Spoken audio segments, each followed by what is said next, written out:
Hi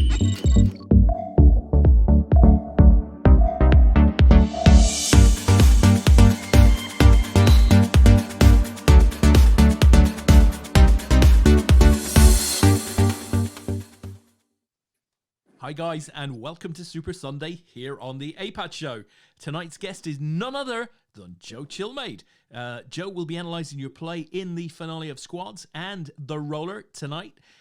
We might, and I repeat might, get a look in from Jason as the evening progresses, maybe with a cup of tea for Jo. We'll just have to wait and see how that develops. But until then, we're going to leave you with this short message, at which time Lee, Jo and myself will return.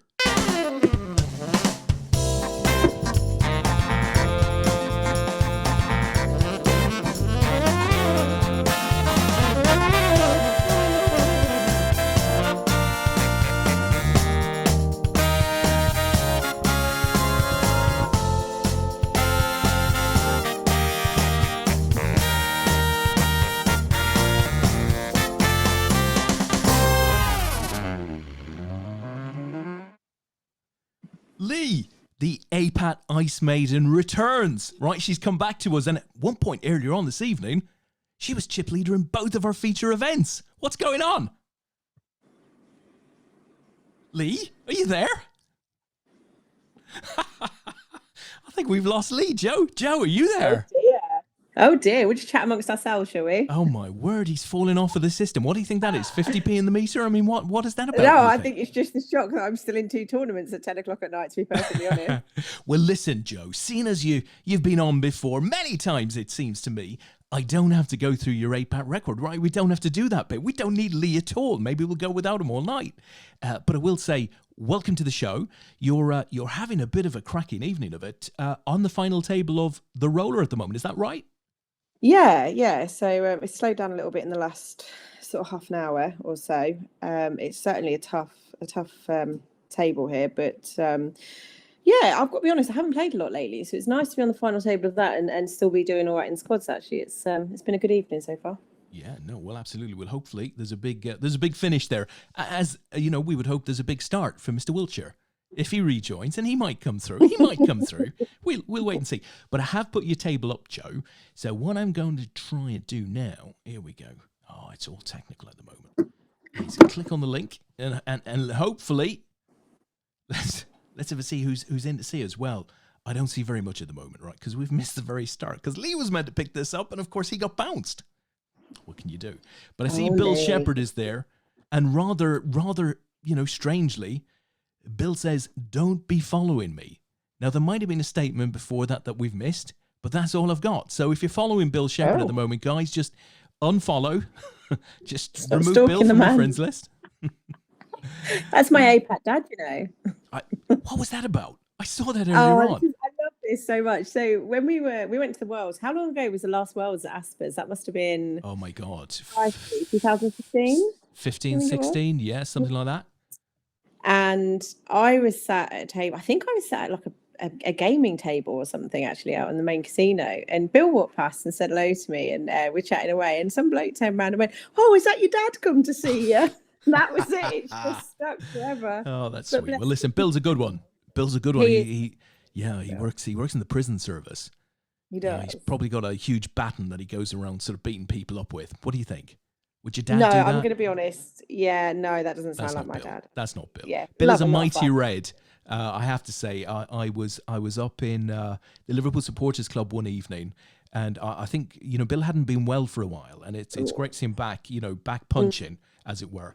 And he sort of came out of the house, especially walked over, found me, and wanted to buy me a pint. Love it. Lovely guy, right? So we like Bill very much, and I think talking about liking people very much, Uncle Lee has rejoined. I think he's fed the dogs and the cats, and Jen's got a cuppa. What happened? That was the most bizarre thing. You did your first bit of introduction, and just as you were about to go to the titles, the whole internet just went. completely just went off. Well, we had a bit of a clue, didn't we? Because it was about 2 to 3 minutes before we went live, and you said, "Hey, Des, your sound is going down a bit." No, and really, and so maybe it was on your side. But good to have you back, Lee. We filled time. We simply filled time. That's all right. We couldn't possibly do this without you. Just in terms of the chat box, so I've managed to get this up. We were having a laugh at Dad Bill Shepherd. Don't be following me. So Lee, if you are following Bill Shepherd on any social media platform, just unfollow him. He's requested that. We've also got Peter Wigglesworth in there, Tim Magnus, Rupert Jones is in there as well, Mark Ridgway. Asa says evening. Good evening to you, Asa McGrath. John Hesp is in there. Good to have you on here, John. Mickey P won an APAT event in Las Vegas. The very first one in Las Vegas. And I remember Ticey was over there doing the live updates and stuff. And I remember sending Ticey a text saying, hey, Ticey, do me a favor. Can you just go out the poker room and get a picture outside Caesar's Palace with us? And he went, oh, fucking hell, Des. That's like about a 4-mile walk in about 120 degrees heat, really? So, yeah, I made Ticey walk all the way out of Caesar's up onto that big old passageway over the dual carriageway. And we got a picture of Mickey P with the trophy. Ben Greer is there as well. Hi to you, Ben. Andrew Calladine is there as well. So I don't know, there might be many more of you there. Gary Holland is he's just joined late. It says evening.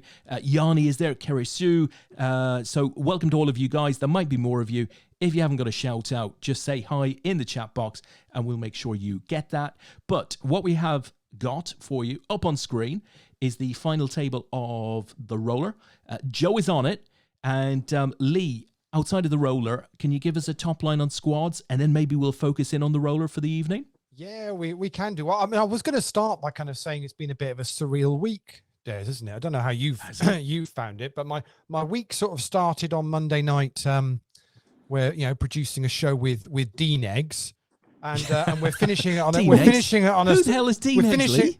We're finishing it on a Sunday night with Jo Chill. I mean, it doesn't get much better than that, does it, really? It's just gone from better to even better, hasn't it? Yeah, exactly. I mean, as weeks go, this is pretty good. So. This has been the one. It's not like Dean Eggs can boast a world title, is it? Exactly. No. Not like our Joe. So, yeah, it's Sunday roller. So we're final table of that, down to 8. Joe was chip leader for a good chunk of that. Currently, Brendan Byrne, who's on the show next week. Awesome. Love Brendan Byrne. Is currently chip leader, but paying top 6, top prize of just over $500. So obviously we're going to keep an eye on that and wish Joe, because I've worked this out, Des. I've got this just now. Season 1, we were kind of set, people said we were bocking them, but it wasn't. We were just being used as an excuse so they could just play loose and fancy and get out of a tournament and blame it on wanting to be on the show. Joe is showing you how this should be done properly. None of that, bust early nonsense. To be perfectly honest, Lee, I think there were a few excuses last season, because I remember Joe being on a few occasions, and she always walked away with the cash, it seemed. And it felt a bit similar with Natalie Bromley. So I think the ladies don't make the excuses. I think it's the gents who came on and sort of said, I got knocked out because you mentioned my name. Yeah, I quite agree with you. So that's the roller. Obviously, it's the final event of squads. Game week 28. Joe, game week 28. I mean, do you remember when it was game week 1? I was sitting thinking about this today, and I thought, my God, it just feels like a lifetime ago, but at the same time it does feel like it's gone. It's like the days are going really slowly, but the weeks are flying by. I mean, I'm so pleased that it's still going. I mean, I know we've had a little while off. I know Vince and Jason are both taking a bit of a break from online poker at the moment, and to be honest, Vince sort of messaged me and said, if you want to get someone else in, do it, but it just felt wrong because we're a team, but it's so nice. 28 weeks over 6 months. I mean, it's just insane. I'm no maths whiz, but that's over half a year. That's like a half a year solid. It's just mad. Yeah, and the I think it's one day next week. I think it's game 200 of Poker Squads. Wow. I can't remember which day it is, but I'm sure it's one day next week. Yeah, but game week 28 anyway. It's pretty close. So you've got Eat My Stack, the Four Nations, Celtic Storm, Wild Cards, even Purple Ackies maybe in with a shout to try and take down the title here. We've got 34 players left in that. One of them is still Joe, our guest, who's in there in the mix to cause some trouble for those teams looking to looking to try and take the title. And they're all chasing Adelaide Bull, Stephen Healy, top of the MVP. But there are a few. He's that can played catch a him. few, hasn't he, Steve Healy? I mean, I'm not sure has he whether missed any? It's just. I'm not sure whether he's missed one actually. It's He might just not have done. unbelievable. There's a couple of them that I think are still 100% records. So What, for the whole 28 weeks? Yeah, that's like multiple nights. It's insane. That's amazing. That's like serious commitment there. Well, some people's commitment, other people's, what the hell are you doing, man? What are you doing? Yes, it was never designed to have people play every night for 6 months. That was not the idea. But, you know, if you're enjoying it and it's giving you something for a $5 a pop and you're winning a bit of money back, you know, great. You know, great. Ooh. Yeah. So, Joe, how are you feeling on this final table then? Oh, honestly, I'm so You've gone a little bit short here, haven't you? It's just, I'm getting like 10-4, 9-2. There is nothing. And because everyone's quite active as well, I'm not in a position where I can really try and get remotely creative yet. So I just need a double up and then I can start thinking about doing something else, I guess. Yeah. But yeah, it's for a final table and still 2 off the money. Everybody is like mega active. I'm quite surprised actually. Well, there's an opportunity in there, maybe. As well, so it's hard because obviously I know a few of the guys, but not all of them. Talking about not being particularly creative. Here we go. Let's go. All right, here we go, guys. So limp under the gun, and Joe shoves straight in there. Snap call. Oh, we're looking Queen good Taylor. here. Gregory snap calls all the straight in there. To dodge a spade. Oh dear. Holy dear, oh Jesus dear. wept. Oh, well, that was short-lived. That'll be us, Yeah, Lee. yeah, that'll be us then. So anyway, Joe, Jason yeah. is in the chat box and he says, "Evening." he was in there a little while ago. He hasn't just bonked you. That's unfortunate. I mean, interesting play from Gregory's from Canada. It's a kind of a limp call for half his stack with Queen 10 of spades. I suppose he's hoping that both his cards are live. Obviously, one of them wasn't, but yeah. I mean, it feels quite loose to me when we're that close to the money. I'm being polite, but obviously, you know, you can play your 2 cards as any way you want to, but that seems pretty harsh. Yeah. Listen, Lee, he's not the first loose Canadian you've come across this week, right? No, that's very true. Yes, very true indeed. Okay, listen. I watched that was brilliant. Oh, did you? Oh, that's nice. Well, we'll do a little sort of preview piece a little later on in the evening. We'll give you guys a reminder if you haven't seen it as to who was on episode 4 of The Orbit. But we have got a couple of other people who've joined us in the chat box since we last had a look. Mickey P is in there, and he's referring back to those days in Vegas. He says, "Great days." Got a couple of likes on that. Dean Pearson has joined. Hi to you, Dean. Asa McGrath says, "Still the funniest sight I've seen. Dan Austin sat on a buggy in Caesars with a 90-year-old, hey? The 90-year-old lay down right in front. I'm not sure I can go any further with that. Right in front of him, looking quite run over. That sounds weird. That sounds really strange. I'm sure that was the year. Did he not go down the flight of stairs in one of those? Yeah. Oh, yeah. I mean, with Dan, you could have expected almost anything. So, yeah. I'm almost feeling that I'm missing a comma somewhere that could make perfect sense of what Ace has said there, but I just can't see it.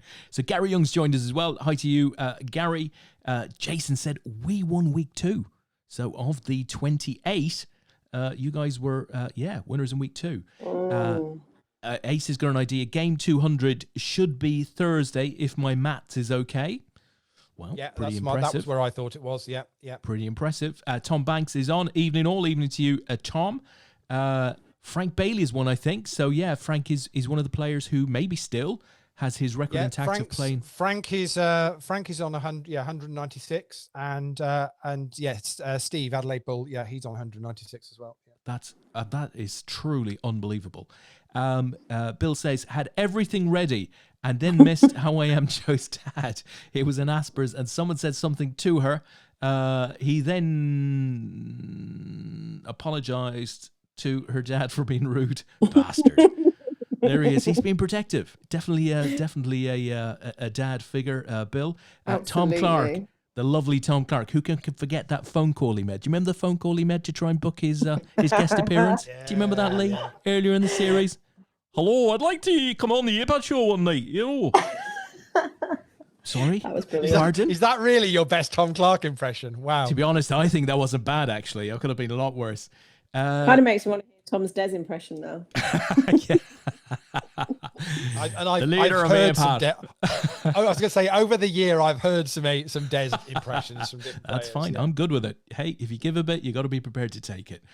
Mr. Banks said a very unlucky Joe, which it was. That was very unlucky. Yanni said splat him. I think he was hoping, I don't know, was he hoping you were going to win that hand? Was that what that was about? Or was that in relation to Dan running over the 90-year-old on his mobility scooter? It's hard to tell. I've got a funny feeling it probably relates to the throwables. I mean, that's a whole subject. I've had my eyes opened this week about them. I mean, I've been fairly critical of them on the tables. Fairly critical on this show over the weeks. Gimmicks, Lee. But I must admit there was a conversation which, say, I first witnessed on Monday night, and then everyone will have got to see on Thursday, that genuinely changed my mind. I've been wrong all these months about these throwable things. Well, they're really good. I don't know. This is the beautiful thing about this is the beautiful thing about a round table discussion. One person came on, Alex Scott, and he said, I think the gimmicks, they don't serve a purpose. It's what people do. If they've got a little bit of time left in the development team, they just do them because they're easy to do. And Rob said, I love them. They're absolutely brilliant. They're your emotions. Your emotions. You're telling people what you're feeling. So, it's, half a dozen of one and what have you of the other. I don't know which way I lean, Lee. I'm still not a massive fan, I have to say. No, well, what people don't know is we actually did a little break in between that show. Oh, and during the break, Alex actually said, he said, I just want to say, because this wasn't part of the show. He said, I just want to say, I've changed my mind. He said, who gives a damn what I think? He said, people want to throw stuff, let them throw stuff. And he genuinely, he said, okay, I've just said all the bit that's been recorded. I don't think they work. I think they're gimmicks. But he said, actually, listening to everybody else, he said, I've changed my mind. Yeah. And this is like a CEO of used to be the CEO of microgaming. I think they've talked me round. I think if I'm not mistaken, Phil Galfond sort of introduced each answer that he gave with, I could speak for an hour on this, but I'm only going to give you 30 seconds because I'm not the expert on this one. It's quite novel. It's very novel. We have Frank is in with us. Evening, guys, from Frank. So 196 games up. Frank, good evening to you, sir. Dylan Herbert is with us. Dylan might well have been there with Dan in Vegas. I'd be surprised if he wasn't. Tom Clark says, potato. That sounded good. That actually sounded quite a lot like me, Tom. Thank you for that one. Maybe we should get Tom to dial in at some point. That could be hilarious. We could do a sort of a bad accent off or something. Who else? Tom Fielding is with us. Yanni says, great fun splats, enjoyable, get rid of frustration, and very funny when everyone joins in. Well, there you go. That's what it's all about, right? Yeah, completely. Yeah, completely agree. As Gregory doubles up, Charlie Cairns, Queens are good for Charlie. So just waiting for this is the money bubble now. So waiting for one more to go on this roller game, and then it'll be top 6 getting paid. Brendan's sitting there quite quietly doing his thing. Yeah, he said he's put in the chat box, so he's listening in. Brendan is Galfond is a legend. I have to say, very good looking bloke. He looked the part. Great lighting. He had magnificent lighting. Would you agree? Yeah, lovely camera placement. We think he was in the Run It Once office. We think whether the office is his home or whether the office is actually genuinely an office, we're not sure. But yeah, he knows what knew what he was doing. Sounded great, looked great, looked the part, and spoke a lot of sense. I thought very genuine. It's always nice when you can get people that talk passionately about the game. Yeah, I think it's it genuinely is. It's a joy to do and listen to. Yeah, these guys. came across very well. Thought he was, he sounded modest because he's, very well known in the game, and he's had achievements both in playing poker and in business within the game. But I had a sense that he didn't want to sort of step out of line with some of the big boys that were there, with the bigger operators. No, completely agree. So, before we get kind of into, I want to talk to Joe about. So I was, I contacted Jo last week to kind of say, well, look, love to get you back on the show. When would be good for you? What can you do? And she said, I can't do this week, she said, because I'm going to Alton Towers.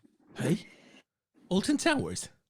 So last Sunday, Jo and the family went to Alton. So it was the Halloween, whatever setup they've got there, I presume, Jo, yeah?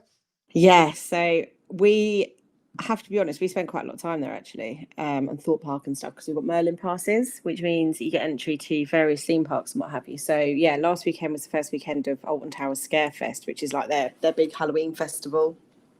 Lots of sort of theming, and they've got scare mazes, and which I'm absolutely not interested in anything. I don't know why people are putting themselves in a position to get absolutely scared senseless, but off Jason went to a scare maze and that was great. But we all waved him off.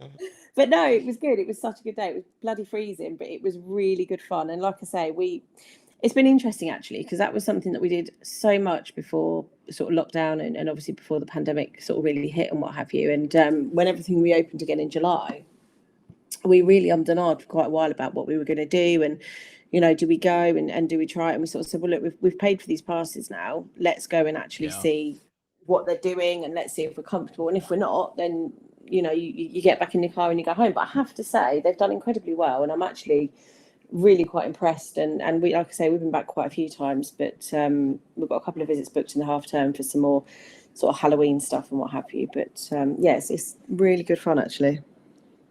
Was there much difference then? I mean, is it just a case of being a little bit more spaced out in waiting to go on different rides and that kind of thing? And it's quite a few things. I mean, first of all, the park capacity is quite limited now. So whereas capacity before was, I think Alton Towers is something stupid like 30,000 people or something ridiculous on their peak days. I mean, the first visit we did, it was at 5,000 capacity. You literally felt like you were the only ones there. They've upped it since then a little bit, but it's compulsory to wear masks on rides, in shops, in coffee shops, all that sort of thing. So the only place you don't wear them is when you're walking rounds.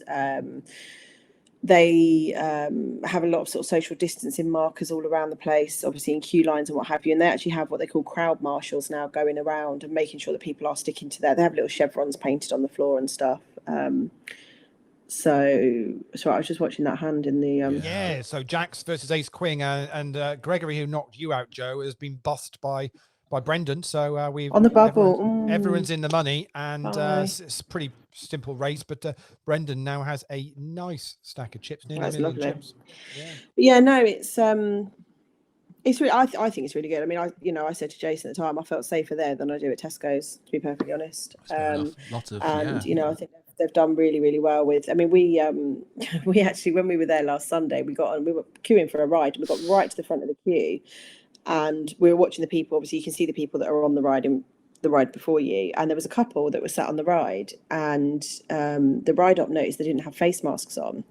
And he actually called down to the staff that were on the ride platform and said, "Can you check if they've got an exemption?" And the woman sort of said, "Well, yeah, I can't wear one for whatever reason." He said, "But have you got a physical exemption card? Because you have to have one at the parks." And they said no, and they literally just booted them off the ride. And they are really, really hot on it, I think, because they know that actually, if they're not seen to be doing it, they're going to be one of the first things that's going to be shut down again. So, they are. Rules are rules, aren't there? I mean, it's a case of just follow the rules. If you've gone there and want to, you know what's expected of you to go and have these days, and it doesn't matter where it is, whether it's Alton Towers or anything else for that matter. It's of course. And like you say, ultimately conditions of entry are, like you say, things like wearing a mask on the ride and stuff like that. And the bottom line is, whether you agree with it or not, and whether you're a naysayer or you're I don't wear a mask type person or whatever else, ultimately, as private property and a private outfit, if that's the rule they've made, if they make a rule that you can only wear red on Wednesdays or you're not getting in the park, then that is the rule, and that is it. And I think people need to realise it is slightly different at places like that than it would be walking down maybe your local high street or whatever. So they've been really good at it. So Yeah, it's been. No, but it's even rough. it shouldn't be the same at the high street. If the shops have got a rule that that's what you need to be doing, or they've got to follow that. Oh, for sure. It's not open for discussion. I mean, just No. if you don't want to do it, don't do it. It's no, it's not a problem. I have to say, it has been really weird actually being at home. So we've been at home all day today, and just being at home on a Sunday and not actually going to a theme park or an attraction or something. It's just been like, oh, this is really odd. We sort of did some housework and cooked a Sunday dinner, and I thought, oh, this is what normal families do. The kids were like, Mum, this is rubbish. This is so naff. But yeah, we certainly get out and about a lot. That's for sure. It's been good. Oh, I think you've got to do it. I mean, I've kind of changed from being a kind of right, stay in and don't do anything, and really, to now I'm a bit more of an embracer now, and just okay, this is what it's going to be for a while. So get on with what you can get on with, make a decision about what you feel is safe and what you don't feel is safe. And as long as you're within the guidelines and the rules, just crack on with life. Absolutely. And that's exactly what we said, was as long as you are doing exactly what you should be doing in terms of your social distancing, wearing a mask, only going out in groups that are permitted in terms of numbers and stuff like that. If you are following the rules, then, for us, personally, we don't see any reason why we wouldn't keep going out and doing stuff with the kids. And, obviously winter's come in and the weather's going to get worse and stuff like that. So we said, actually, well, we've got the last couple of weekends of being able to do something, like you say, work within the rules and boundaries that are set and just go out and enjoy it. Fair enough. You can do no more than that. Perfect. So we're down to 6 now. Peter Monroe got a double up through Brendan. Jacks again. I mean, I saw that. It's never a good way to play Jacks. So I suppose Brendan will look at it as if wins with one and loses with one. Then and it wasn't too much of a dent of his stack. So just to confirm prizes now. So these guys are all guaranteed $81 for 6th place, and then it's up to nearly $510 up top. Still always a nice prize in this Sunday roller on a Sunday night. You can qualify in from $3 any day of the week. Build a stack through that, or just buy in direct for $33, either in hard-earned cash, or if you're lucky enough to have any APAT online tickets from other added value, you can use those as well. So lots of plenty of ways to get into it. I think it feels about right. I think, Joe, to be honest, this tournament now it's $33. It's on a Sunday night for 4 hours. It's a nice one with a decent payout up top. Yeah, definitely. And it's like you say, there's so many chances to get into it as well. It's not just a sort of big bankroll thing, which is nice. It's funny actually, just looking at that table, you got Peter and Brendan on quite big stacks. Obviously, Dennis came to the table as a short stack, but the other three, I think, could just pass around chips for a while here. Yeah, it'd be interesting to see now whether it's as Kasonga's all in. So whether now that they're in the money, it's just going to get a little bit easier for them to just make the shove. Because there's a few of them here that are sat on. I mean, Andrew's got 5 bigs, isn't he?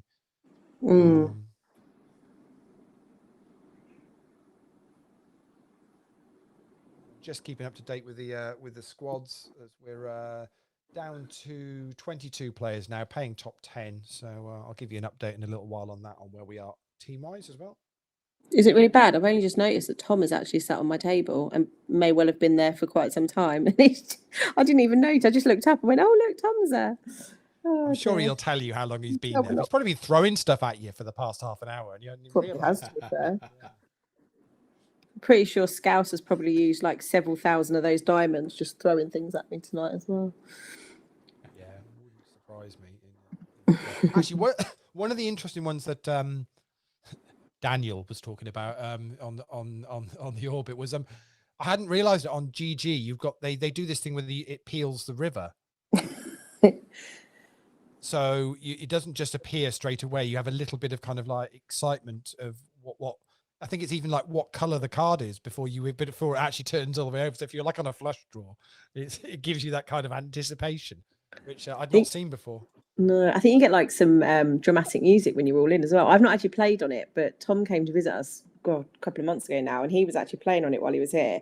and he was showing me the peel in the river card. And like I said, I think when you're all in and it gets to the end, I think you get like a dramatic heartbeat and some dramatic music to really add to it as well, which is. I'm not huge on for all of this, but I must admit, and Des will back me up. I messaged Des a screenshot the other night because I said, you have got to check out the Caribbean Party Poker tables on Party Poker.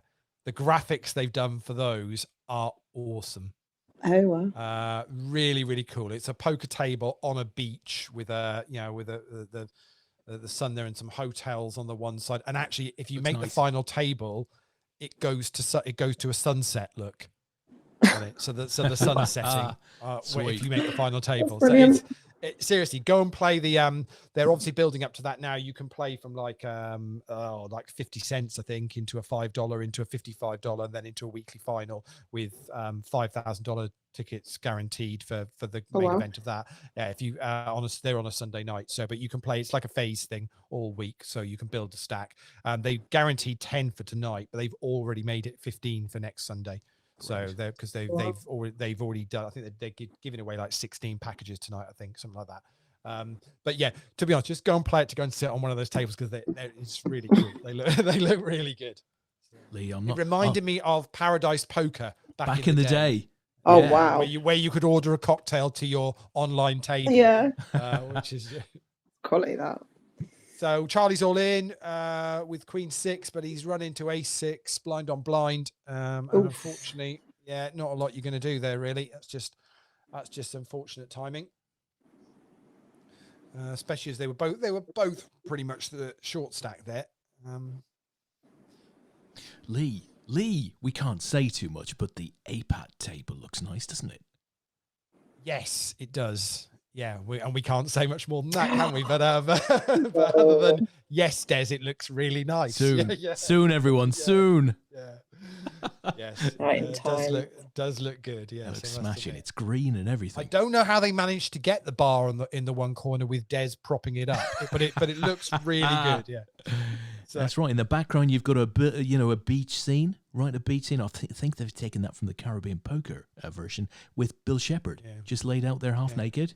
Getting a nice bit of tan on. Yeah, and what's great? That's my dad you're talking about. If you get a one outer on the river, Scouse runs across the table with his shirt over his head.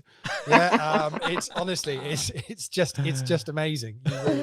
They've really gone to town with the animations. They've really made an effort for us. It would be interesting to know. So seriously, guys, put it in the chat box there.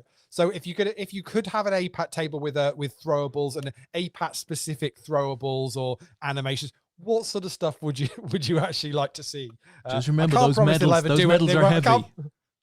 I can't promise they'll do any of them, but if you've got anything from APAT days gone by that you think would look quite good, I'd love to hear what you say. Fantastic. Listen, there are a few people still out there, Lee. I tell you. Let me roll back and just update.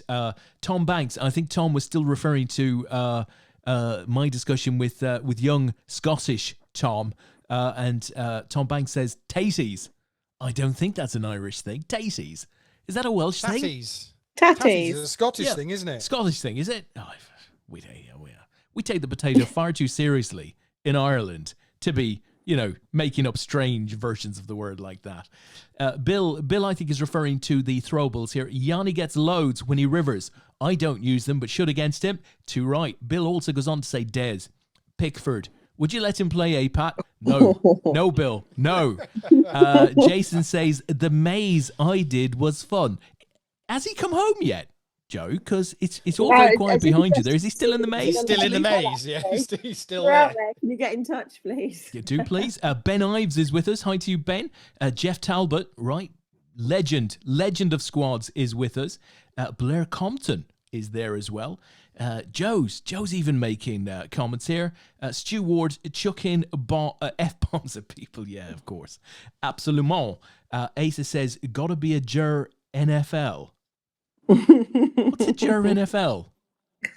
No effing lime in your bottle of Corona. Of course. Yeah. May we? And Tom corrects me. I'm just now imagining Jason in this maze around Altar Towers. It's got to go in. There. Well, Joe told me to download this track and trace app that would get me out of here, but it's just not. But it's not bloody working. Yeah. The way I say it is working. Trust me.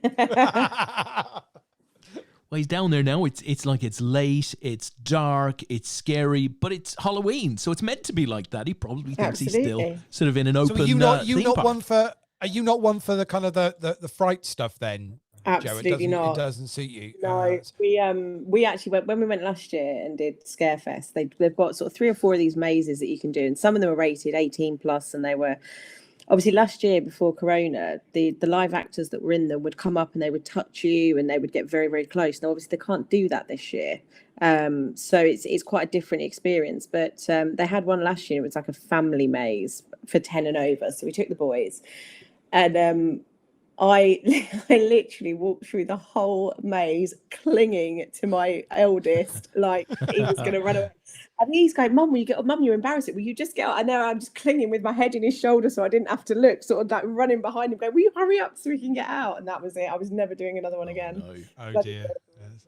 Well, I've got a recommendation on Netflix to watch is The Haunting of Bly Manor. I've not seen it yet, but they were talking about it on Gogglebox this week, and just the clips that they showed on there were proper, proper Love scary. it. So if you want a proper fright thing, apparently, the Haunting of Bly Manor on Netflix is well worth watching. So. Oh, listen, 2 things for you guys. First of all, Jeff Talbot has come up with an absolute classic. He says on every exit, right, in the online tourney, there's a sort of a throwable round of applause. Oh, brilliant. Yes. Tinny, yes, right? Yes. It's a tinny like that, round of applause. I love that. That is classic. On the Halloween thing, so I sat down with my 2 and Sean a little earlier on this evening, or a little later in the evening, and said, are they able to do like trick or treat this because they've been talking about it. They're desperate to do it. And she said, no, you can't do that this time. So I said, well, we'll put them to bed early, and I'm going to read them a ghost story, right, a proper one. Now, they don't know it, but I've actually got the script play for Scream. So we're just going to go through that line by line. I've got props and everything. It's going to be amazing. Scarred for life, I reckon. Traumatized. Yeah. Absolutely. Crikey. Well, we very quickly got down to 3 here. Yeah. So Brendan, Dennis and Peter, and fairly even-ish stacks. Peter's the slightly short stack, although he's in this pot here with Brendan at the moment. So, and Joe's still 9th of 20 in the squads. Right. Still going strong, Joe. Yeah. Yeah, plodding on. I'll tell you what is impressive. Scouse was down to about 20k, not some 15, 20 minutes ago, and he's at nearly 300k now. So he's made a massive, massive comeback, actually. He's a machine, isn't he? Isn't he just? Isn't he just? Right. So Tom's the still lovely Joe, the last time you were on, right? You had the lovely Laura with you. And that was a classic night, right? That was absolutely fantastic. But I saw she put up on the Facebook a week or so ago about her uni debt, over 90 grand. Holy, terrific. That's unbelievable. I mean, she's done magnificently well, right? She's got incredible qualifications coming out of it, but that's like a lot of money. Oh, it is. And, I put it on there and she won't mind me saying, but, I've seen actually since we did the APAT show and things have started to open up and Boris ungrounded us all for a little while. Laura's been down a couple of times and it's a shame she didn't come on. We've got some great stories from just 2 nights out, actually. But, I only saw her post. I only saw her post. You don't late, need to be a double to tell them. I nearly was like, well, I'll just get her on the show. Oh, go on, Lee. Do it. Problem. But we stories.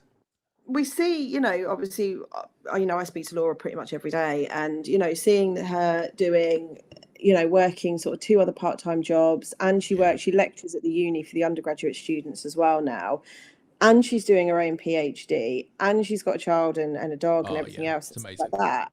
To do all of that and know that you're still going to have a 90 grand debt at the end of it, it takes a horrendously sort of, I don't know if you just, I don't even think I think it goes beyond dedication really, because you're kind of doing all that and there must be times where it becomes quite soul destroying. I think when you're sitting there thinking, my God, I'm working 3 jobs You've And got to I'm be able to put it in a closet, I would imagine, Joe, or else it would smother you, right? You've got to be Oh, able to put it away.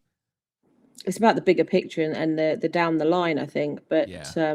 yeah, I mean, it's hugely impressive what she does, to be perfectly honest. What's going to happen in the country, Lee? If you were to put your magic hat atop your head, does somebody with a PhD or, you know, a serious academic background, you know, find it easy to get a comparable job in the new world going forward? Not really, unfortunately. That's it's. I mean, if you're skilled and experienced in a sector, I guess where you know there's not, it's not even growth, but there's actually going to be a need moving forward, then yes, then you know you might find it's going to be okay. But I mean, even the kind of the whole suggestion of, well, every you know, those that need to retrain can retrain. It makes it sound so simple, as if like, oh well, everyone can go and retrain how to deal with cyber. What the hell was okay. that? The ballerinas going into cyber? Yeah, I mean, it's just the reality that it doesn't really kind of work like that. But I tell you what, Lee. So I think what you said is very pragmatic, probably very, very true. I think, you know, that's the, you got to be tough to that going forward. But you know, I'm a firm believer that, you know, for somebody like Laura in particular, who's shown that dedication, that hard work, there's no silver spoons there. You know, she presents well. She's, I think her chances are better than a lot of people who've perhaps, you know, found it easier to get this far. I think she's set to fight. But it also comes back to what I said earlier on, is to a certain extent, you need to embrace the situation that you're in. It's all too easy to kind of go, okay, you know, this is all doom and gloom and I can't do this and I can't do that. No, or maybe you can't do exactly what you want to do because that avenue is no longer there. A lot of it, I mean, I don't know Laura's exact situation, but for a lot of people with plans like that, a lot of it's going to come down to things like funding. Things that they maybe wanted to do project-wise, or whether it's with other institutions or whatever it might be. The reality of it is you know, the funding has just gone crazy, for whether it be for charities or for you know, or for educational establishments. I mean, the reason they got everybody back to uni was because they were nervous that there'd be no you know, fees wouldn't be paid, and basically, you know, you'd have big educational institutions kind of struggling. Because, you know, so that's, I mean, that's a certain element of that is why they've got them back. It'd just be interesting to see what all these guys that are doing courses and things like that now you know, what they're going to do. I mean, my niece has just, you know, gone off for her first year at uni to study medicine. I guess that's good timing, I think. But who knows? Who knows? Well, it's funny to say. And your daughter's on, is it a final year now, Des? Well, it's final year, so I dropped her up to today, believe it or not. So I spent the whole day driving up and down to this blooming uni. And so it's a bizarre situation in that she's in her final year. She's with a group of people. They are on campus, but they're not within their college, right? So they've got lovely, brand new accommodation. It just works. You know, they've been in it for the last 2 years. Magnificent. But there are no lectures. There will be no lectures for the remainder of her year. Okay, that's the college have already come back and said that, the uni. So I'm thinking, well, why the hell are you having to go up there? Because her entire accommodation area has been gutted with COVID, right? So everybody's had it, and they're all on various different points of you know, going through their isolation and what have you. So I dropped her off on the ground floor today, where she went into a brand new, you know, self-contained flat on her own, and she'll be in there for at least 7 to 10 days. She's fine, but obviously they don't want to her going into population while the isolation is going on around her. But there'll be no lectures. So, you know, I said to her, well, why are you going? And they said, well, they're insisting that we go. So even though all of the lectures are online now, she still has to be there. And, you know, all she's doing is building up debt. You know, she's paying for, you know, pretty expensive accommodation. There's no particular benefit to her being there, I think. So it's an odd one. It's an odd one given the discussion that we're having. What's interesting is when the universities went back, a lot of the national media were, they were all there with let's interview the students through their window at the halls of residence, but it was all very much a lot of the northern universities, so Manchester and Leeds and Sheffield and Newcastle were all being interviewed, and you kind of thought, well, okay, so it's sort of, is it isolated to there? But obviously your experience of what you're saying, Des, means it's certainly not isolated to there. I mean, a friend of mine's son has just gone to university in Bristol, and went straight there, and pretty much where his accommodation is there on lockdown. The university is just delivering them food.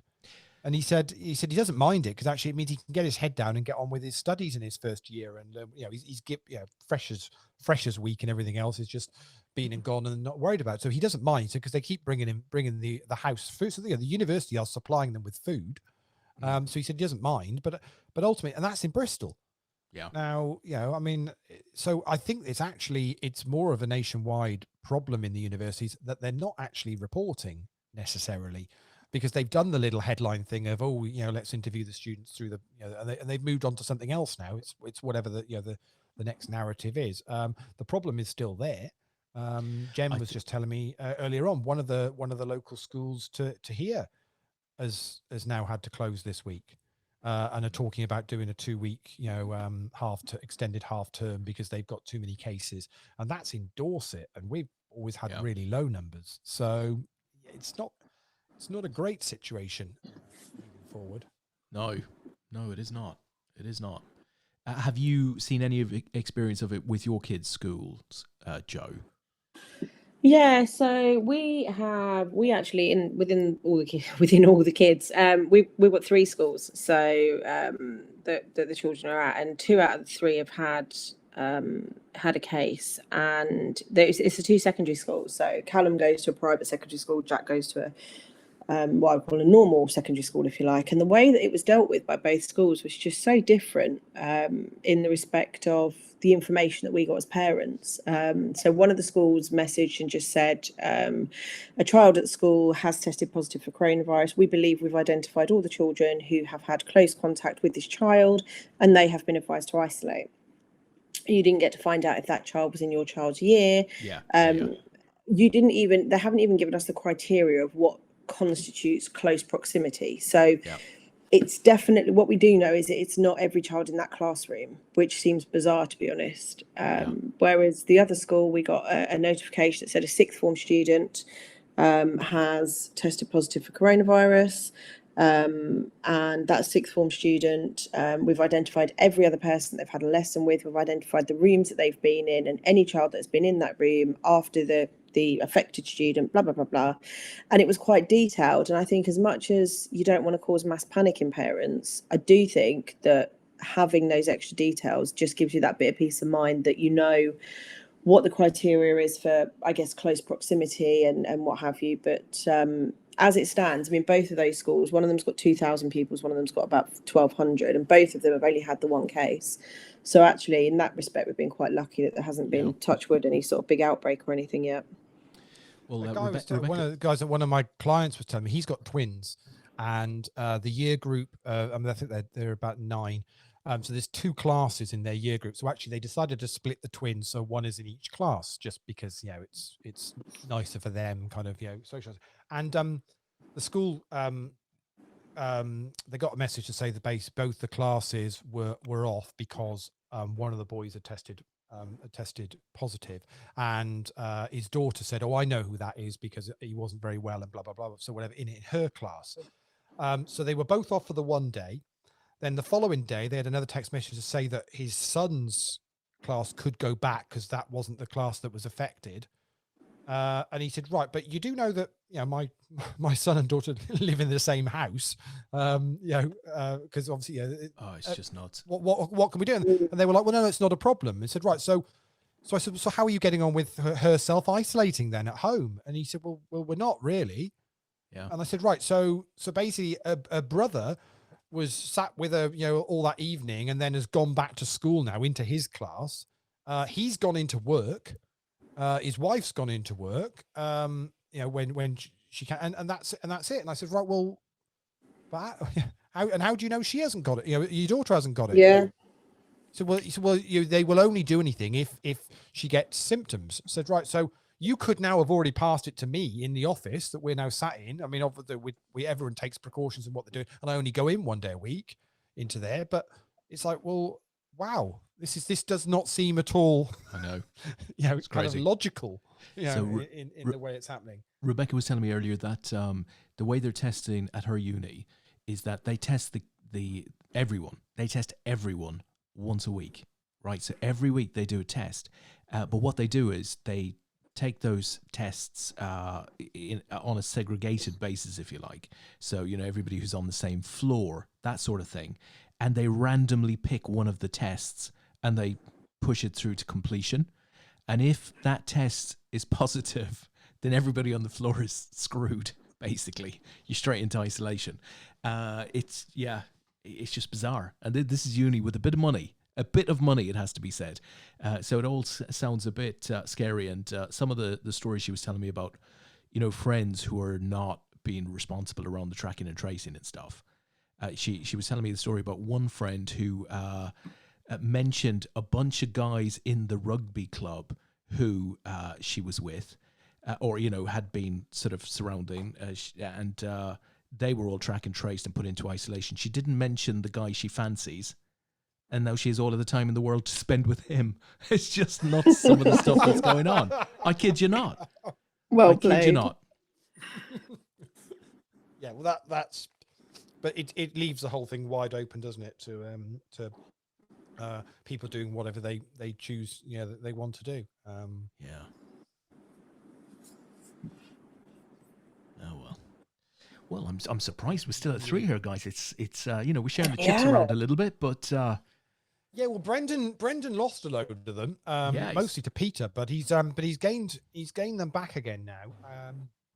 I mean, these guys have already got $210 locked up for third place, and then it's $340 for second, and then $510 up top. So a decent money jump here for a $33 tournament, which I'm guessing some of them might have got in for just $3.30. So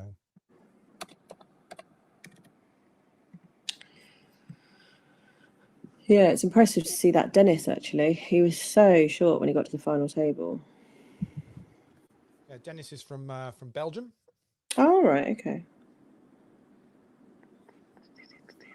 it reminds me of that Michael McIntyre story. I don't know if you know it. He used to talk about taking his youngest child when the child was like 1.5 or whatever, 2, and he'd take the little boy out in his pushchair around their home in Hendon, which has lots of synagogues and stuff like that. And the child's the only 2 things that it could say, or the only thing that it could say was the child loved juice, and when the child didn't have juice, it would want juice, right? So he said we'd be pushing the pushchair down through parks and stuff, lots of Jewish people around, and the child would be going, "No juice." It's like, not good at all. He just wanted juice. That's all. No juice. But thank you, Dennis, for reminding me of that one. It was quite funny at the time. Yeah, absolutely. I think we can still tell those stories, can't we? Yeah, you nothing wrong with that at all. I didn't. I don't recognise actually the name. I don't know whether Dennis has played much before with us. But it's these 7 o'clock games. So whether it's the roller on a Sunday or any of the other 7 o'clocks, for example, we've still got the stud and the heads up. And Joe, you won the heads up the other week, didn't you? I did. On Tuesday night. Ago? Yeah, 2 weeks ago. 2 or 3 weeks ago. So they still get a real mix of players. There's actually now a kind of a little core group that seem to just play the 7 o'clock APAT game most nights now. And I saw somebody post up in the group the other day who just joined, just raving about getting to play stud on a Thursday night. Biggest game on Party Poker League. Why wouldn't they rave? Well, exactly. The biggest game. Only the biggest studs around get to play on a Thursday night on Party, and Tony Trippier when he can be bothered. Absolutely. I must, obviously, having been away for a little while, I must ask, is the stud game still not compatible with Macs? Am I imagining that? It's still Windows downloadable only. To dig my old laptop out for which that, gives me an absolute, because I have to go and get. I've got a spare old laptop which basically comes out on a Thursday night just so I can get the result of the game, because it's the only way I can actually get it. Which is it's a shame, but it is just to say it's one of those things. Yeah. I should mention that whilst we've got the table up there with the 3 left, obviously in the middle of the table it's promoting the Monster series, which is going to be coming up on Party Poker. It's either later this month or very early next month. Might actually be later this month. Really good low level buy-in tournament series. So well worth watching. Keeping an eye out for those. In fact, actually, I'm not sure they've loaded them all up. No, the first event is the 31st. It's the Saturday the 31st. So they've only loaded a couple of events up at the moment. So I think that's normally a really good series, that one. Yeah, I think it's sensible buy-ins, isn't it? Again, which is what you've got to do, because again, one of the things that we discussed in the orbit this week was, is there a saturation point with online poker, and is money running out? And it was really interesting actually to hear what Rob was saying about how, although GG coming along has kind of put a bit of a halt to the growth at Party, they haven't lost any player numbers, and actually they're still hitting the same sort of numbers that they were this time sort of during lockdown, when it all got really, really busy, and also beforehand as well, and they've seen quite a consistency going through, and I think that's big kind of testament to those sorts of series that they put on being right in terms of the buy-in and what have you as well. Yeah, I think there's actually quite a loyalty to, I think, a lot of the Party Poker players. It's interesting. Yeah, it really was interesting listening to the guys talk about it. I mean, because no spoiler to me to tell you that Rob doesn't think that the software is anywhere like it should be, and is far more positive about other people's software, but still is very proud, I think, of the fact that they've got a good player base from a lot of the live stuff that they've done, and players will stick with them because they feel they're doing it right, which is absolutely, is quite interesting, isn't it? So listen, guys, you're talking about the orbit, of course. Why don't I play the intro to episode 4, which went out earlier this week. This will give you a sense of who was on there. Lee and I both involved in this show with Robbie Straczynski, who was on the APAT Show early on in season 1. So let me run this for you guys to look at.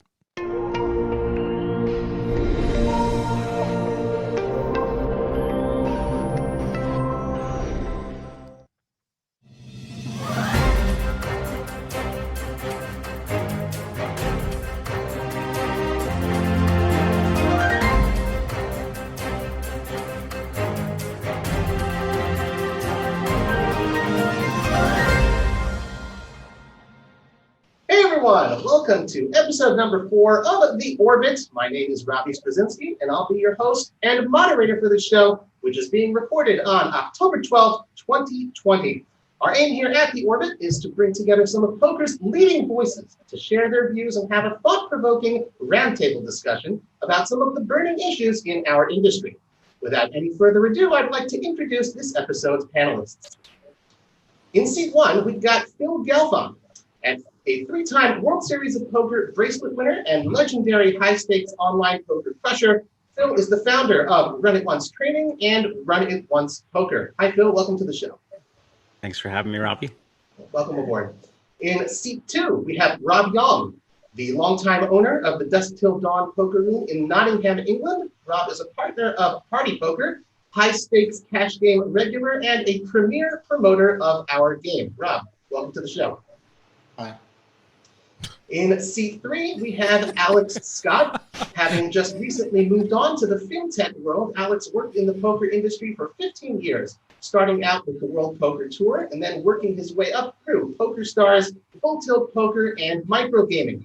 His most recent role was as managing director of Microgaming's Poker Network, MPN. Alex, welcome to the show. Thanks for having me. And what's that saying about if you can't spot the sucker at the table? Finally, in seat 4, we have Daniel Negreanu. a 6-time World Series of Poker bracelet winner and 2-time WPT champion, Daniel is a Poker Hall of Famer and longtime top ambassador for our game. He's currently the face of and main sponsored pro at GG Poker. Daniel, welcome to the show. Well, thanks for having me. Should be fun. So, hey, everybody. Thank you very much for taking the time and making the time to join me here today at the Orbit. Let's jump right into our first topic. Online poker has boomed this year, but perhaps we're maybe at a saturation point right now. There's obviously lots of value for players with tons of overlays, but are there enough players competing? Is player money running out? Phil, you're in seat 1. You get to lead out. Let's hear from you. There we go, guys. That was the Orbit. So if you want to find out what Phil and everybody else had to say about all of the topics that we discussed for nearly 2 hours, Lee, nearly 2 hours, then, catch an episode. For all future APAT shows, what I want to do is when you go, right, hey, welcome, guys. You just go, hi. Sunday night, and I'm just going to go, hi. That's all I'm going to say. That's when you know Robbie is ready for the big time, right? When he didn't cry at the moment that Rob just said, hi. It would have crushed many a person. Phil Galfond cracked up. It was quite funny. You might be surprised to know, Joe, but I feel like I know that episode pretty much word for word. I have sat with headphones on for most of the week editing and putting it all together. And it's like... But Lee, Daniel Negreanu himself came out and said, right, guys, if there's an award ceremony this year, give these guys the best podcast award. Just do it. That feels good, right? Yeah, it was pretty... a pretty amazing comment because it kind of came, I think he posted it up sort of 24 hours after we'd actually premiered that on Thursday night. So it was pretty much out of the blue. And you did read that and just go, I think I posted up on Twitter and when I may just frame this on the wall, on my wall because it's kind of like, it's like, because I mean, he doesn't necessarily, know who we are or whatever, but it came on the show and enjoyed. You never know with these things. I mean, we always aim for it to be sort of an hour and a quarter long, and the last two have actually got a little bit longer. But I mean, Des, you sit and listen to it when we record it as well, don't you? Same as I do. And it is kind of like it's just enthralling. It really is. You engaged with it. It's when these guys just got talking and they're not promoting necessarily what they're doing. They're telling you what they really feel about things. I think it's a great insight. It's like everything else. The topics are deep, right? So they're deep and interesting topics, but once you're 10 or 15 minutes into the discussion and everybody's warmed up and got comfortable and understands their place around the table, then you get discussion. And discussion is what makes these things really, really cool. And you just don't get that on any of the other shows. You don't get 4 or 5 people having a proper discussion about stuff. And these are quite senior people.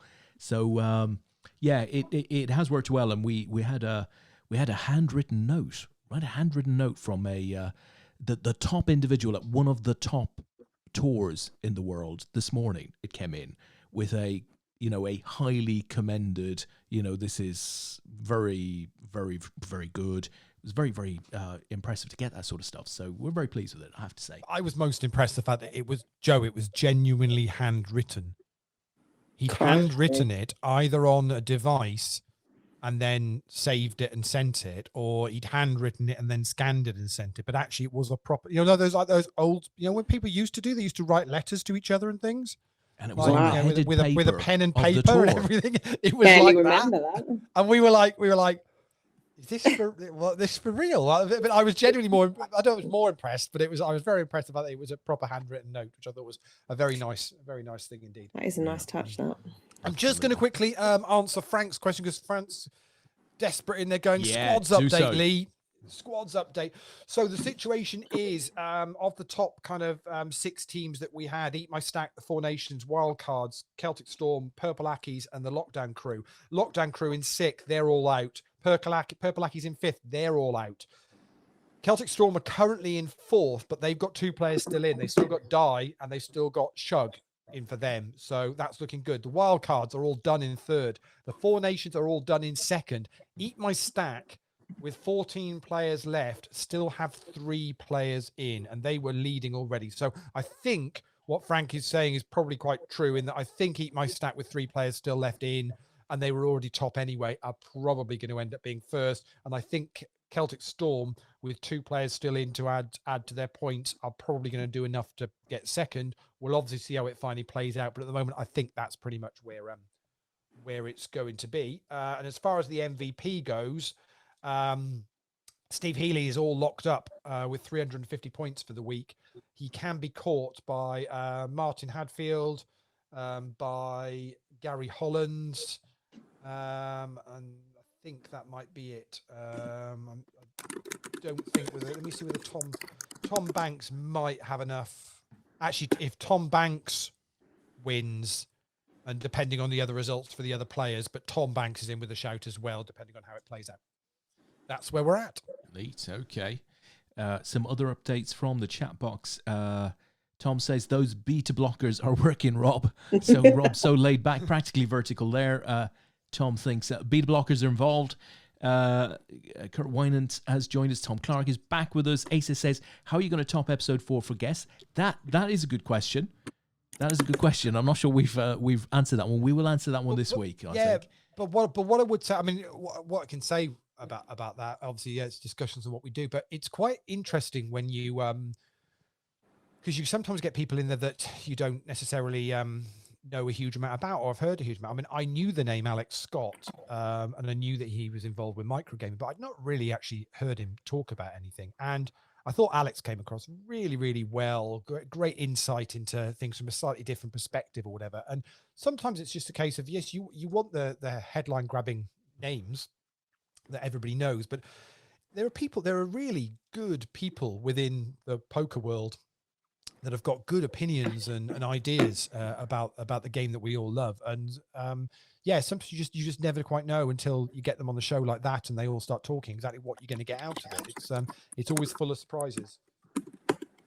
We had the CEO of one of the largest media organizations in poker sort of, come to us with, love the show, guys.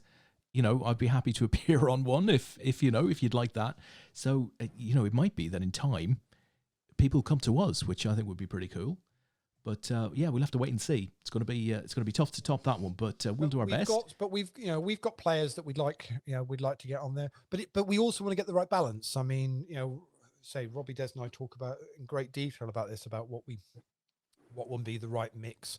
I also think it's, I'm very much always championing the recreational amateur players and looking to to make sure that they get their point of view across, or that we're talking about topics that are relevant to them. Very important. There's no point in it just being there's no point in being a discussion that's all very much about bottom line profits and this kind of thing. Although I thought Rob gave some really interesting insights to things that people would never have even kind of thought about. Was quite open in his discussion on how a big business works regarding these things. So it's I guess to some players it's quite eye-opening possibly as to quite what goes into this kind of thing. So but looking at the big names that you had, it was really interesting to hear that they were still having quite a lot of discussion around how you're getting new players into the game and stuff like that. And it's really nice, like you say, as a rec player, to actually hear them talking about how you're going to encourage more people to come and learn the game and enjoy the game, rather than just talking about how the pros are going to go further with the game. Yeah. I mean, Rob's been quite vocal on Twitter recently about amateur players and doing things that kind of the right way, and trying and obviously pushing heavily these the daily legends that they've significantly are increasing the numbers on, and their sensible buy-ins and even things like just getting talking about making the runtime on these kind of 6 hours or 7 hours. Well, of course. We've talked about this on the APAT show from the beginning of lockdown. One of the big criteria we had was making sure that we could make them as enjoyable and quality a tournament as you can, but at a sensible finish time. Yeah.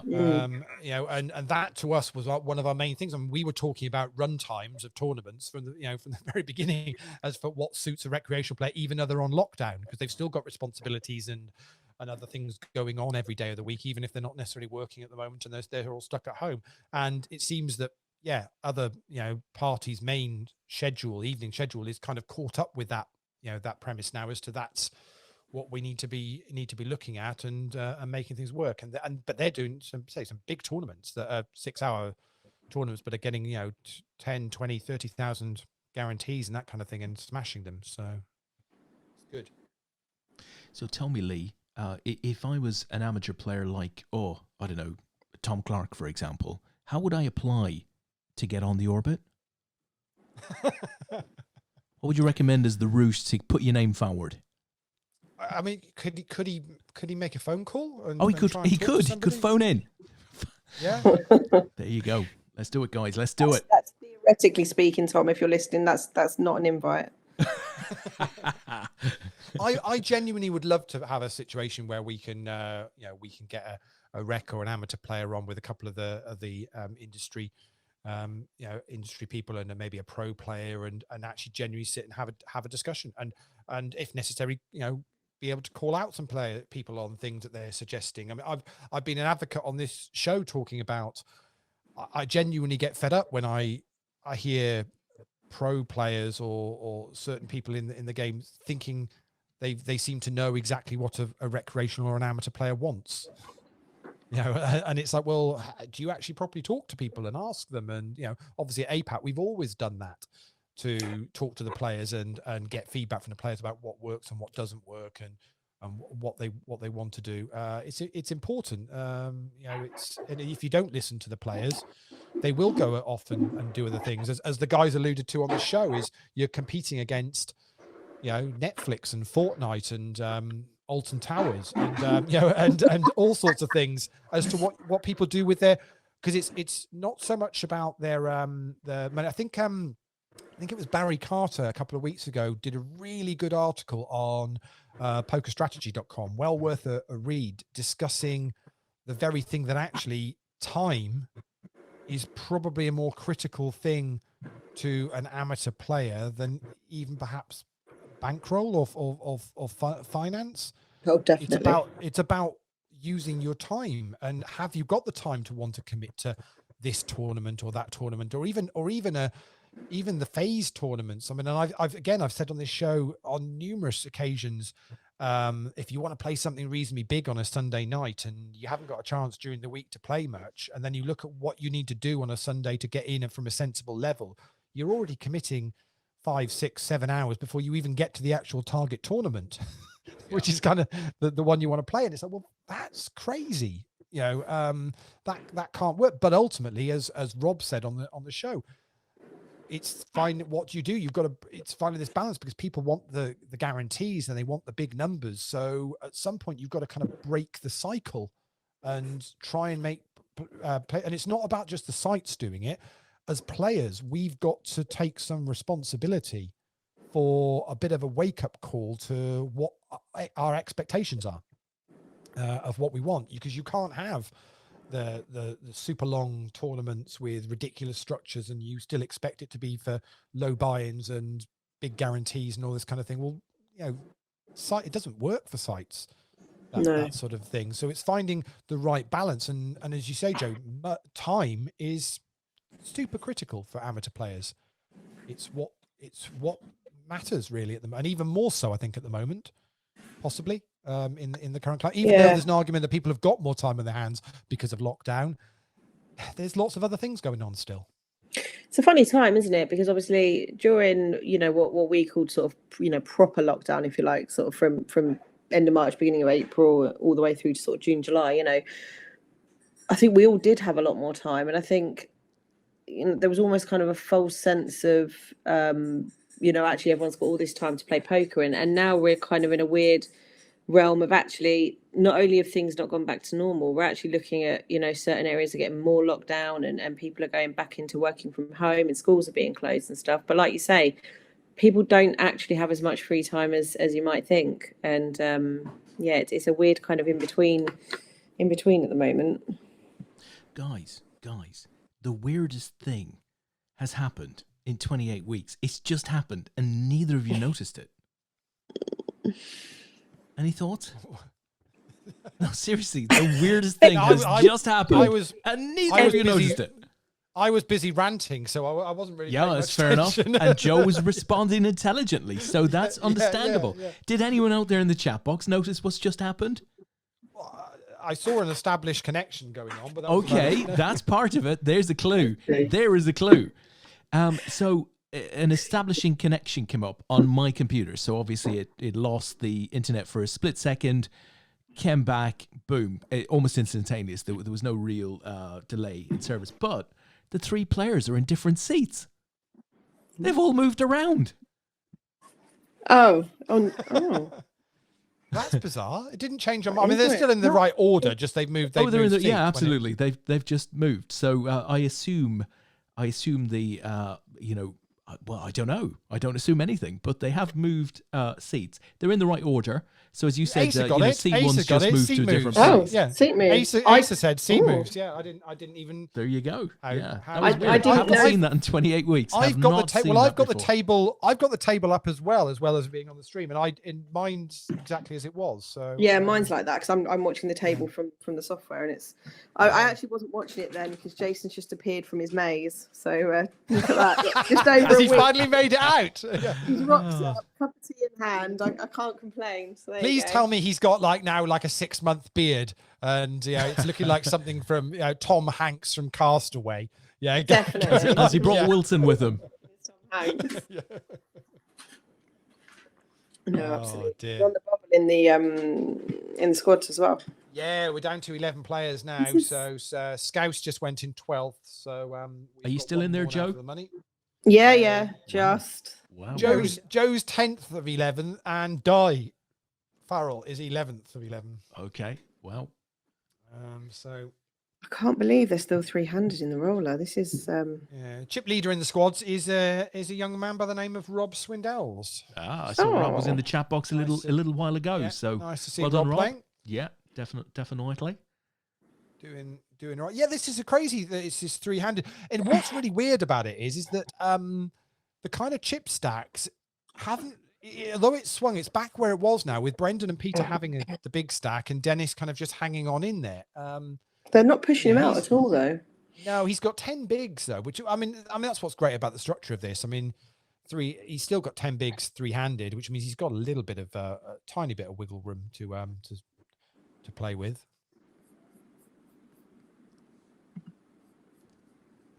It's interesting, but yeah, I'm surprised they're not bullying it. But they seem to. The trouble is, I think one of them tries to bully, the other one then takes advantage of that. It's back to that old adage again that when three-handed, because I learned a lot during the APAT show during lockdown, is that when you're three-handed, you don't really want to target the short stack. You want to try and actually take chips off the other player. If you've got a bigger stack. Obviously, the problem with Brendan and Peter is they're both quite similar. They're also chips. pretty experienced players, and nobody's going to Yeah. necessarily give up there. Yeah. So, and obviously Brendan's on the show next week. I mean, difficulty for Brendan. I mean, I'm sure you won't mind me saying this, but he's just come out of hospital, having had an operation on his arm. So he's probably playing one-handed, which is a disadvantage, I would imagine, playing online poker. So really, they should cut him a bit of slack. And They should both just blind out now, to be honest. really, yeah. And here here we we go. In a call, so it's ace 10 against 8, which is straight race. Oh, and look that's at that! gonna Look be- at that! Oof. That's, Yuck. that's going to be there, and the 8s hold, and so we are now heads up finally. Peter Monroe versus one-armed Burn.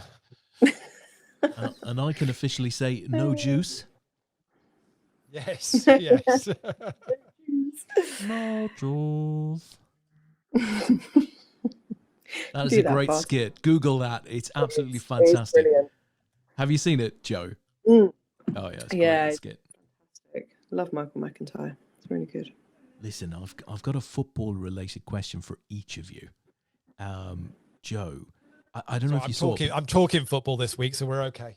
Yeah. I don't know if you saw it, but there's a clip going around of Sergio Aguero, Man City player, putting his arm around the female lines person in a game last night. I think it was last night, And honestly, he wasn't doing anything too smarmy. But he did put his arm around her. It almost felt like he gave her a little squeeze or something, and then he sort of, walked away. Is that on? Can you do that today? I don't think if he was doing it to you see, guys going up and kind of accosting the male linesmen, the male referees and stuff. Yeah. But I don't think they'd actually. I don't think they'd. Not like that. I don't think they'd ever put a hand. I don't think they'd ever put a hand, even on a friendly squeeze on the shoulder. I don't think you'd see that with a male. I think my understanding from some of the stuff that I was reading last night after the game was that officially you're not meant to touch any officials like that anyway. No, so that obviously there is going to be people talking about it more because she's female, but ultimately if the line she sort of flicked her arm as if like what do you do, kind of flicked his arm away. It really didn't feel at all comfortable. It was just it was a bit odd, wasn't it? And I'm sure Aguero didn't mean anything like by it. I'm sure he wasn't pressure. There was no pressure. It was nothing like that. But it just seemed a bit odd. Yeah. So that was number one question. Just seemed a bit odd. And number two, one for you, Lee. Gareth Bale made his return for the last 19 minutes of Spurs' game tonight. Yes. What the hell did you make of that? Should have made it. What was it, 4-1 or 4-2? He had a magnificent chance, didn't he? Oh, I didn't see the brilliant. game, but I saw the goals, and on Sky Sports News this evening, I saw his amazing little run that should have ended with a goal.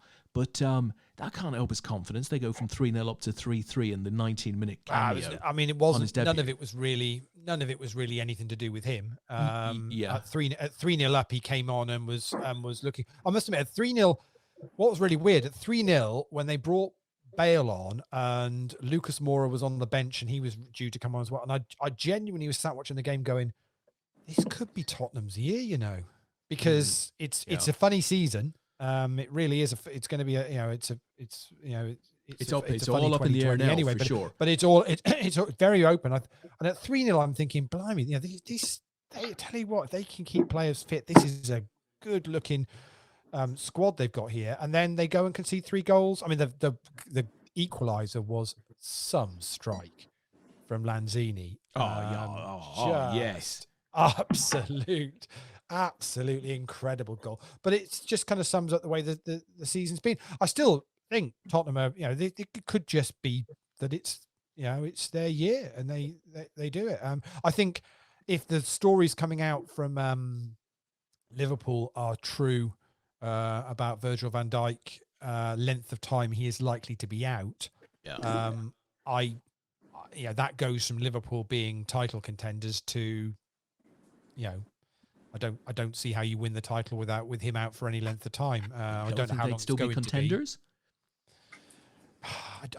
I don't see it. I think he's that big a player for you guys. I really do. But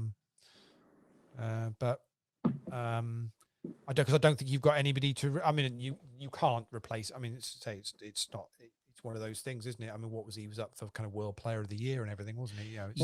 Is that quality of player? The difficulty is you look at, would you be comfortable in being able to do, going forward, obviously you're still strong, but would you be comfortable with what have you got? Matic and Gomez and... You've got Matip Gomez and you've got Fabinho, who, has been a defender, started off as a defender and can play there. Could you see Fabinho playing centre back for the season? I mean, how long is he going to be out for? Well, first of all, we've got a January window, right? So, we can buy a player in January. You've got to get to, and actually the window has come around quicker than actually it normally would. Because everything's been I think... but surely you're going to go and spend, aren't you? You've got to, if he's going to be out for any length of time. Listen, I think the 2 centre-backs that we have are quite decent players. Matip and Gomez are quite decent, but, you don't compare them to Van Dijk. You don't compare too many players to Van Dijk. Nobody. I think he's the best centre-back in the world at the moment. But I think the concern is that both of them are injury-prone. Both of them get injured. So you can't afford to lose another player. So you could bring Fabinho back in there, but then you're looking at the kids. So I think, without question, we don't see Van Dijk back till, I'd assume February, March at the earliest. Quite possibly you don't see him this season. So I think you get to the window, and if the guys, well, I think you invest. I think you invest no matter what.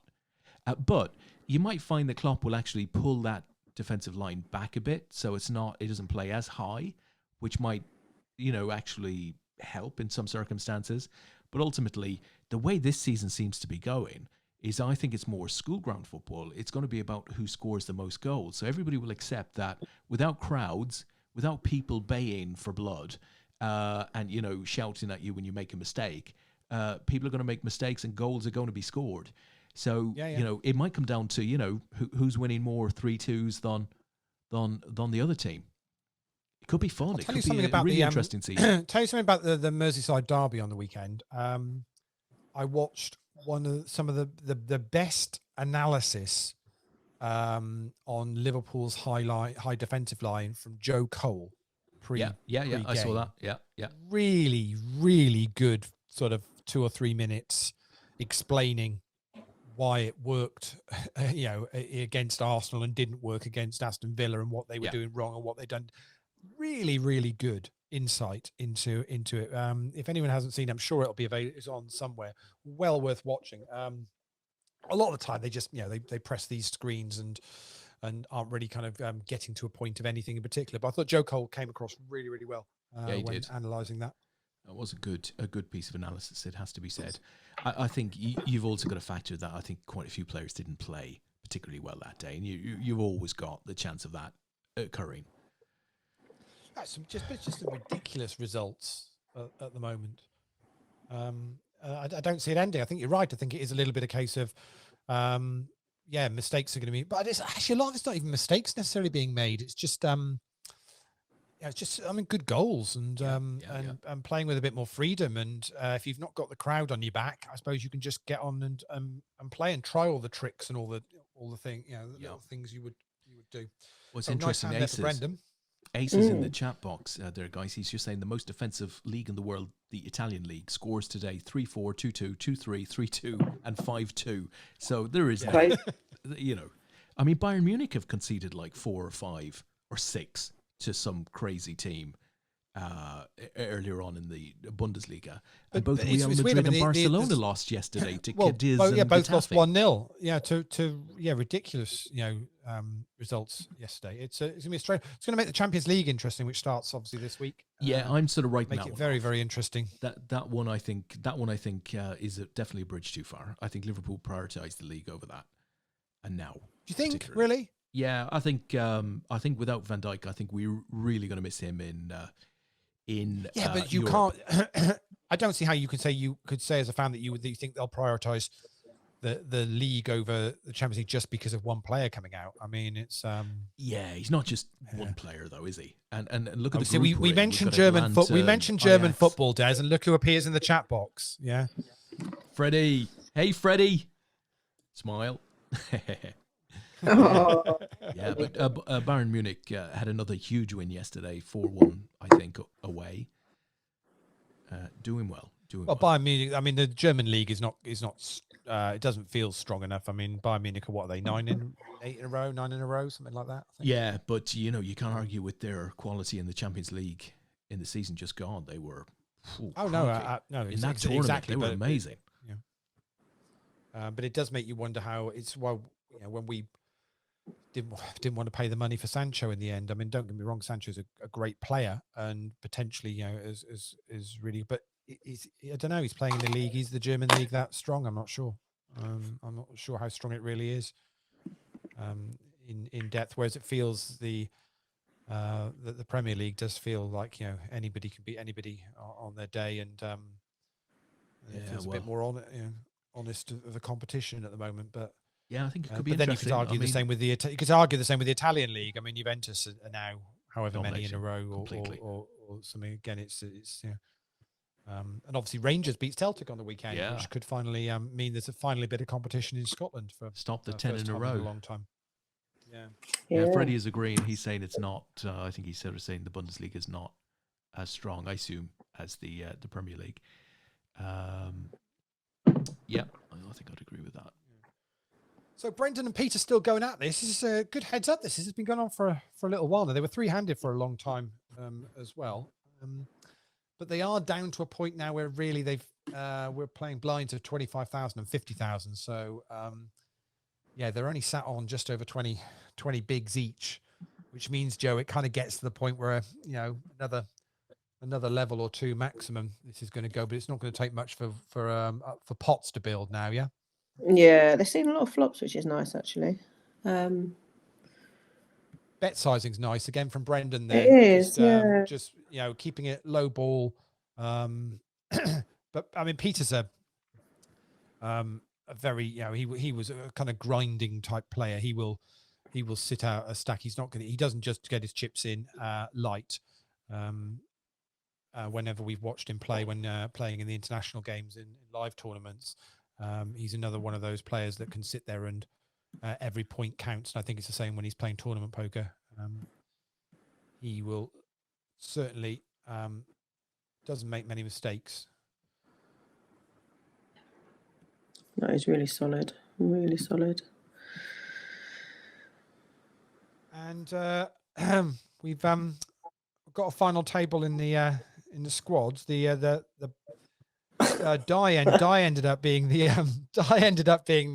bubble player in 11th place. Then we just lost 2 in quick succession, and unfortunately, one of those was you, Joe. It was. I've just bubbled the final table. Gutted, but I was short for so long, so it's nice to get cash. That's what a lot of people say about you. Short for so long. Yeah, that is a true story. Very true story. So obviously, but you know, it's a $5.50 tournament, and you know you've got a significant cash there. Yeah, it's good. So what are you going to do with the $9.30? I don't know. I need some time to mull it over, and then do you know any good financial advisors I can speak to? Des, we could invest that for her, couldn't we? Yeah. I'll tell you, for £9.30, you should go and talk to Vince. Right, he'll sort you out. He will sort you out. Would you even get in the door with Vince for $9.30? Surely the clock's already started. Well, the fee's going to be about 6 or 7 of those $9.30. I think he's just going to wipe you out 60-70% fee there straight away. And it'll be a short session. It'll be very short. Yeah, I mean, he charges that sort of money just to put the kettle on, doesn't he? I mean, so yeah. He does. True story. I think he'll be saying, look, bet the balance of what you've left on Biden to win the US election. That's what I think he'll say.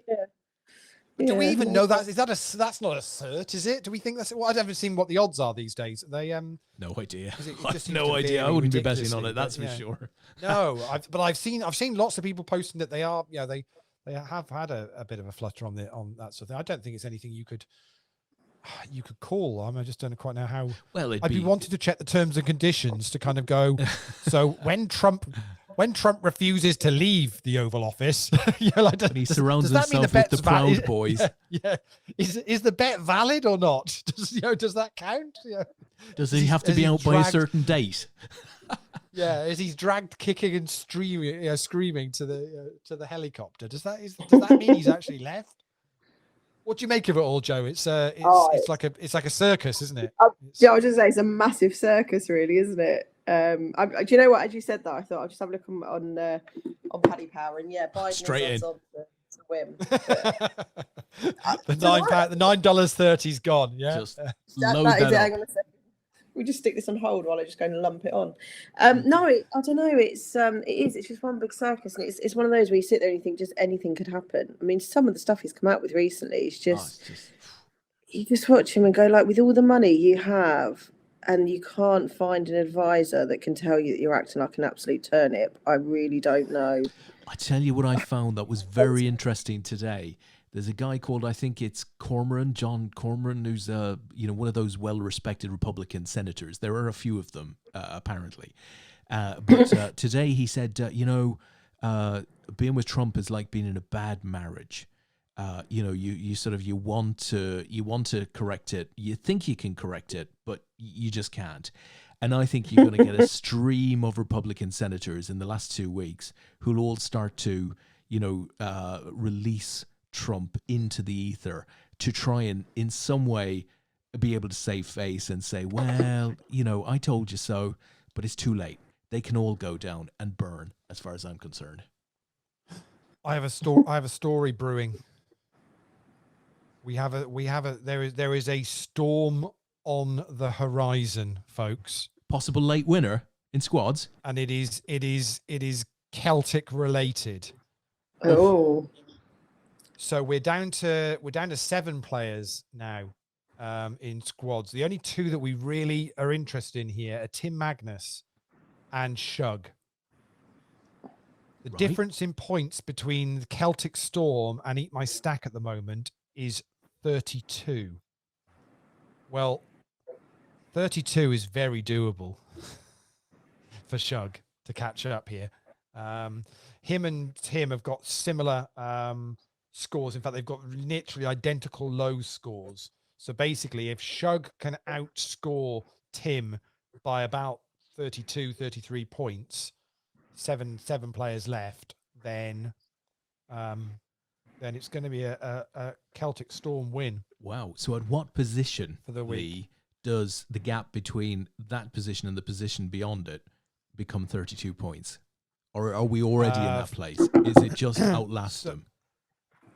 No, it's not anywhere near an outlast him. So the difference between first and second is 43 points. Okay. The difference between second and fifth is 38 points. So there's, obviously, because it goes, Wow. obviously, Okay. it goes up towards the end. Oh. So it's, Here we it's go. difficult to say for definite here. Brendan We've in got with an all-in 5s. call on it. And the 5s are He's going to gonna hold. take it. Yeah, he's going to take it. So Wow. it's going to give him nearly 4-1 chip lead here now. Let's see if Brendan can see this out. Peter's all in next Peter hand. straight but, in, takes it. Yeah. So we'll keep an eye on squads and we'll flick to that as soon as as Brendan and Peter have seen this roller come to a conclusion. But yeah, so we've definitely got a story brewing in the squads. That's It for wouldn't sure. be. It would not be Sunday night, Lee, if we didn't have a story brewing in squads. 32 Absolutely. points. That's for It feels sure. like a chasm. It's huge, but it's doable. Yeah, Clearly. absolutely. And the way the other players have gone out as well. Actually, I've got another story for you in the MVP. Because of some of the other exits we've got now, Steve Healy, Adelaide Bull, is out on top, but he can be caught by Gary Hollands and Tom Banks. Wow. No way. But they both would need to win. So if one of them wins, then it'll be they will take the MVP for the week. And we so have Gary 7 and Tom, left. 7 left. So a bit of a sweat for the Adelaide Bull for MVP for the week. And it's Steve still 28 in, or is weeks. he It's gone? still going down to the wire. Sorry, what's that, Des? Steve gone. Yeah, Steve's already bust. So Okay, yeah, okay. so it's that's it. So we've got two going for the MVP as Brendan's all in with the Jack 7, and Ooh. that gives Peter a double up. So it's 2 going for the MVP. Gary, who's just gone chip leader, and Tom Banks, who's unfortunately the short stack of 6 now, as we've just lost Tom Clark in 7th place. So Ace is saying, by the way, Lee, did you see the shockingly bad media post from United last night? The one that said, at least we don't have to climb the 14 flights of stairs. I heard about that at Newcastle, right? Yeah, I didn't see it because Natalie Bromley tweeted it and then it had got deleted by the time I saw it. So, but then obviously it had been caught by some people. Yes, just unfortunate and stupid, really. Why you turn around and go make some comment like that when fans are desperate to get back into the ground and are then being charged $14.95 to watch a box office game. I don't so much have an issue about those because I think ultimately they couldn't have carried on doing all of the games for free. It would have had bigger issues with a bigger contract moving forward. Whether $14.95 is right or not is another thing altogether. That's another debate. But yeah, sometimes it does make you wonder what organizations who they put in charge of their Twitter accounts. It is a bit of a crazy one as Brendan wins that one.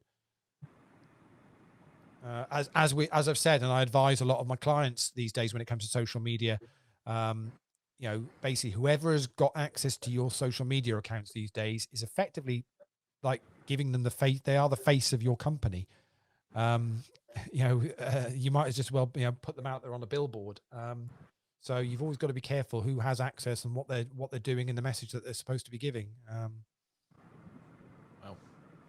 So Tom Banks, who has just said 152 steps. So from the back row to the centre circle, it's half a mile, I was told, at St James's, I assume. And Ace has followed up with, on the positive side, lots of Newcastle fans donated that $14.95 to charity and raised around 16k. Well, that's pretty cool.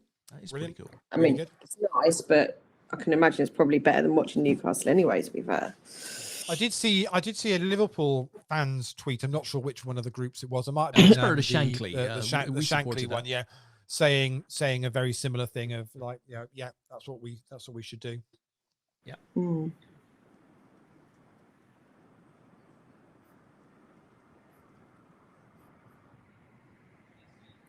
Peter just seems to be coming back really quietly here. Just Well, I decided, because I'd said to Des I couldn't decide whether I was going to spend $14.95 to watch United huff and puff last night.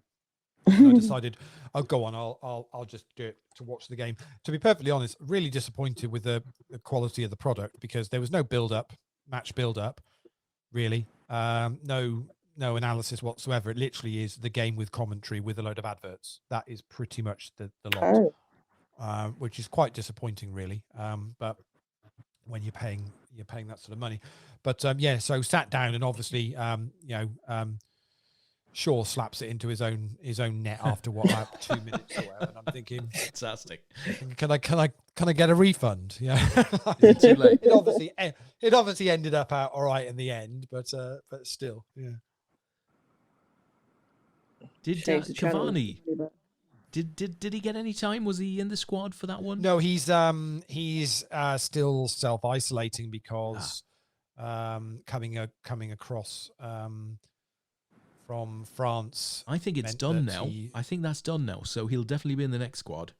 Oh yeah, I think he's okay to play against PSG on Tuesday. Is it PSG is the next year? Oh, that could be a tasty one. Yeah. Sounds like a Rashford special. And boy, do we need him, because there was a couple of instances last night where we were, as Brendan wins that one, and that's there we go. and that's that. So very well done to Brendan. So Peter Munro finishes in second for $340, and Brendan One Arm Burn takes it down the roller. He's on the show next week, so we'll ask him all about it. $510 for Brendan. Absolutely lovely performance. Well done to that man. Excellent. Well done, Brendan. Unlucky Peter. Great performance once again. And I'm just going to put the final table of the deep stack up. There we go.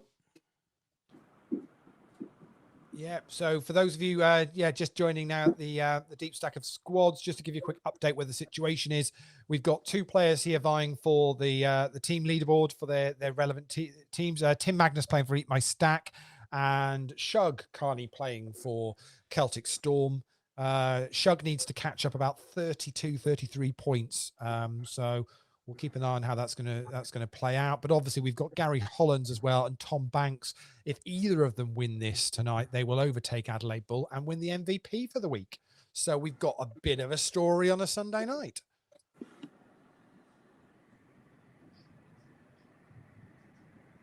So Brendan in the chat box says, cheers, guys. As Asa says, well done, Brendan. Cracking heads up. And that was a cracking heads up, wasn't it? I mean, yeah, look at the finish from time. three-handed, actually. Let's not forget Dennis, the juice.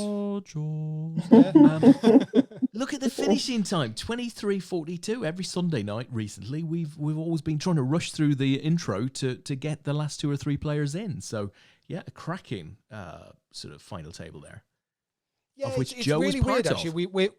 We're seeing a lot of players, I must admit, are just buying in for that and sitting down with their 50,000 stack at 7 o'clock and playing it, because it's a nice, 4.5 hour tournament on a Sunday night. Finishes at a sensible time. Good for everybody. So you played with a few of these players in squads over the weeks, but obviously played with a bunch of them tonight as well, Joe. So who's your money on here? 6 players left. To be fair, knowing Shug, I would probably go with Shug, because he's just so solid. And having played with him obviously quite a lot live and online, I just know that he's a really, really good player. There's quite a few names that I don't recognise here, actually, which has been nice sort of playing the squads tonight. There's quite a few names that I've seen as I've been sort of following squads on the Facebook page and not really playing a lot of them, seeing sort of the same new names crop up and what have you. It was nice to play against some different people tonight, but it's got to be Shug, or I think if Tom can get a double here, potentially Tom as well. Oh, nice hand from Gary. Gary shows Queens. Of course, the other thing I should mention about Brendan's win is it's a 7 o'clock win, which means there's a $33 ticket on top for him as well, which is every night of the week. You just need to claim it. So you just need to drop me a message if you've won one, and you'll get added on the next round of tickets that we send out. So, and that's every 7 o'clock game, every night of the week. So whether it's the heads up on a Tuesday, the stud on the Thursday, we've got pot limit Omaha high low on the Monday, I think it is. There's a 6 max in there as well, or the roller. Yep, whichever one it is. As we've got all in calls, Shug with ace jack, Gary with the 8s. Shug hits an ace. And there you go. Gonna hold, which is going to be just as Joe said. My money's on Shug. He's doubled up to go into the chip lead. See, this is what you're meant to do for people playing, not bog them and send them to the rail. Aces there saying, never mind then, Shug, there's the bok. But no, it was an anti-bok, evidently. No, Joe's using all her powers here. This is good. Absolutely. So what we'll be able to do, obviously, it's difficult to do the calculation with Tim and Shug. Obviously, once one of them busts, we then know what the other one necessarily needs to do. So we'll see how this plays out. Or certainly when we get down to, if they're still both in, when we're down to 3 or 4 players, then we'll be able to call it then what they need to do as well. So that'll be good. So yes, so next week, Brendan's on the show. He'll have a $33 ticket. I mean, he could just be going for back-to-back roller wins. I'm not sure if anyone's actually done that. Possibly not. But then again, he's going to be on the show, isn't he? So that's not going to happen. No chance. Absolutely. To be fair, if I was him, I'd probably be saving that 33 ticket rather than playing next. Quite right. Play it for a different week. Yeah. Because they have to play and listen to our nonsense. Yeah, the week after. So obviously, next week's a normal week. Then the week after, it's a medal weekend again. So that's the 30th, 31st, 1st and 2nd. So pot limit Omaha on the Monday night. So pot limit Omaha on the Friday. 8 max no limit Hold'em on the Saturday. The roller, medal roller on the Sunday, and then PLO 8 on the Monday night. So we've got a bunch of medals to go out for the last 2 lots as well. So they're going to go to Tom tomorrow to get out in the post. So if you're waiting for a medal from the last 2 of those, you'll get those. Natalie Bromley picked up her first APAT medal. Did she? The other week. Nice. So yeah, finished 3rd. Oh, wow. That ace on the end. Wow. He had so many outs. Tom Banks gets a double up through Charles O'Neill. Look at your top 2. Tom is one of the players. Tom is one of your players that's needs to win this to win the MVP. Gary Hollands is the other player. If either of those win it, they're going to overtake Anthony Bull for an MVP. That's what Tom needs stack-wise. Tom, he's having a sit-out now. He's still recovering from that hitting. He's got to the turn and walked away. Come back. Yeah, he'd already got his coat on, hadn't he? Yeah. He was already... It's not a real all-in if you haven't stood up and started putting your coat on, that's for sure. Yeah, well, the reality is he might not actually know yet that he's won the pot. No, I reckon if he's playing his laptop, probably the laptop got closed, lights are off. He's just gone. Good night, Tom. Yeah. So Rob's all in, thinking Tom's gone to bed now, so he's thinking easy chips there from the big blind. Be interesting one for Tom to make a call here.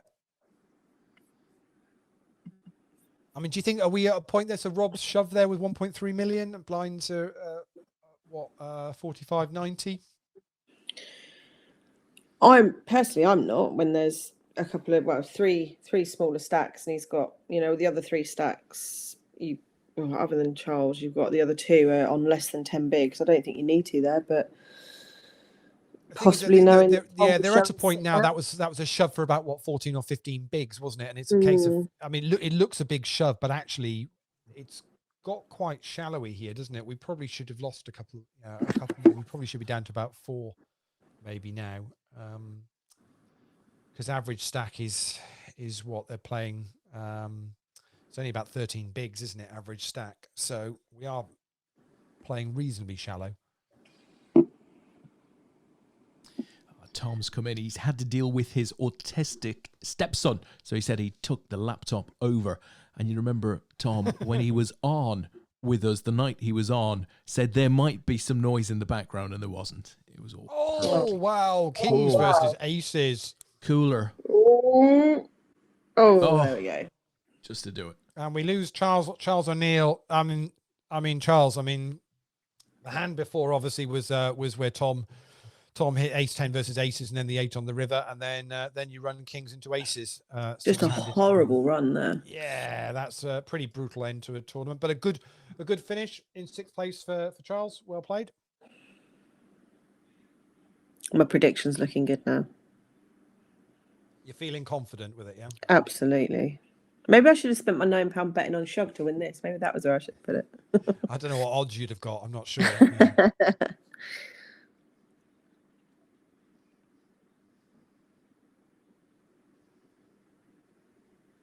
I was going to say, I think we'll see a shove from Gary pretty soon.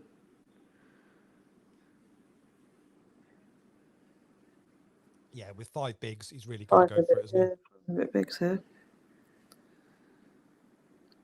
I mean, very easy to see Shug just making a call here.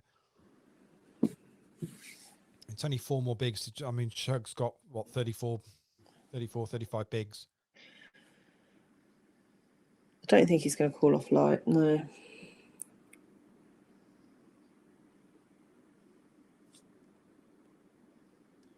So that was Charles's first squads game.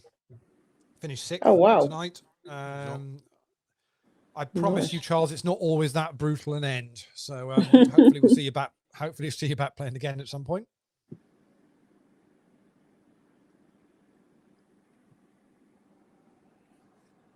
It's a nice shove from Gary there, actually, because it's very difficult for Tom, because it's like over half his stack to make the call. So it's a good spot to actually give himself a tiny bit more breathing space. So Rob min raises under the gun.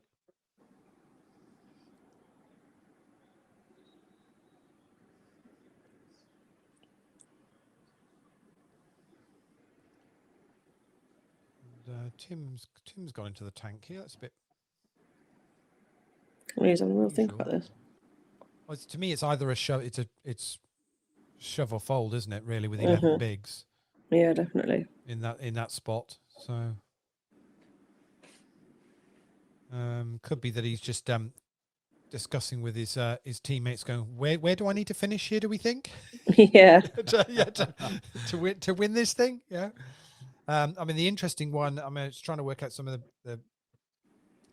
the calculations. I mean, if Tim went out next, then I think Shug would need a top 2 finish.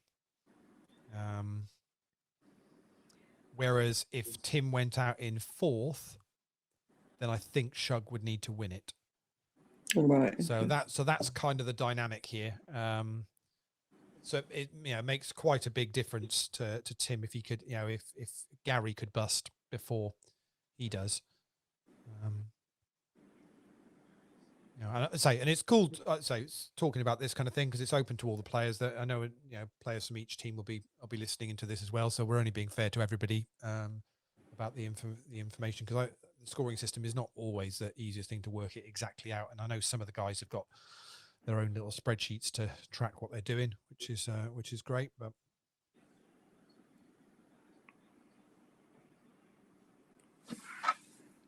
it is a interesting dynamic, and of course we've still got the fact that both Gary and Tom Banks can win MVP if they could win this whole thing. But it's Shug, Joe's pick. That is very much got a chip lead here at the moment, and I don't see him letting it go in a hurry. No, not at all. And Oh, all here in the we go. call, Oh. ace queen for Tom, and it's Jack Oh. 10. Jack hits for Gary, Wow. and he's going to get he's going to get his double up. Ouch. Yeah. I think that kind of plays itself there, really, Joe. Oh, definitely. Feels to me. I think with a I'm the suited connector there for Gary. You'd like to think he's thinking those cards are live. That's for sure. Especially with that stack, like you said, it's several folds. I suppose Tom's got ace jack, ace 10 in his range. I'd imagine that position, that shoving range. Yeah. But I think you at some point you've got to make a stand, as you say, with the blinds that he had left. So absolutely. I mean, if you're not shoving there, what are you waiting for? With like 7 bigs or whatever it was. So Tom flats. I wasn't expecting that. Yeah. Again, difficult spot for Tim to know what to do. And they both got it all in. Oh wow! Crikey. Dear, oh dear, dear, oh dear. A7 flop top 2 for Tim, and Tom Banks with the queen hits on the river for the Broadway and gets a double up. And we're going into the break with Tim Magnus now down on 4 big blinds. And the Eat My Stack guys are probably thinking, is this maybe not? Is this not going to be our week this week? Wowzers. They've won a few, haven't they? The EMS guys. Yeah, they're on 6 now, I think it is. Oh, my word. They're on 6 alongside, I think Purple Ackies have won 6 as well. Wow. So, yeah, I think that's pretty much the... Yeah, that's right. The Celtic Storm guys, with obviously Shug playing for them, looking to... This would be their 5th win. If they won this this one. Lockdown Crew have won 3. Club of Very Important Degens 19 have won 2, and then there's a bunch that have I've just picked up 1. Do you remember? I mean, the first. Do you know who won the first ever Poker Squads game? Game or the week, just the first. Well, his team won the week as well, the first ever one, but the first was ever it, game. Was it Jeff? No, it was Don Steve. Roberts. Oh, was it? Was it Don? Yeah, Don. So Irons, well, they weren't Irons and Lions back then. They were Irons and something else. They changed their name because they had, I think they brought a Millwall fan onto the team, so they had to change their name to Irons and Lions. But yeah, they won the first ever one. And obviously, you guys won the second, ABCD. We did. We came really close the following week, I think, as well. Or one of the weeks soon after that. Yeah, I think you finished. Yeah, you finished second. I think in game week 8. Yeah. So, but JFS have won 1, which is guys. AAP Cockers have won 1 as well. But yeah, it's the teams that have been consistently done well. I mean, to be fair, most of them are playing. Yeah, they're playing 7 nights a week, which I didn't think that would make as much of a difference, but but also you can have teams that, I mean, the other week there was, I think it was one of the teams, they ended up finishing like 4th. They only had 2 of them playing, but they both had an absolute blinder and ended up finishing about 4th, which is just goes to show that it can be done.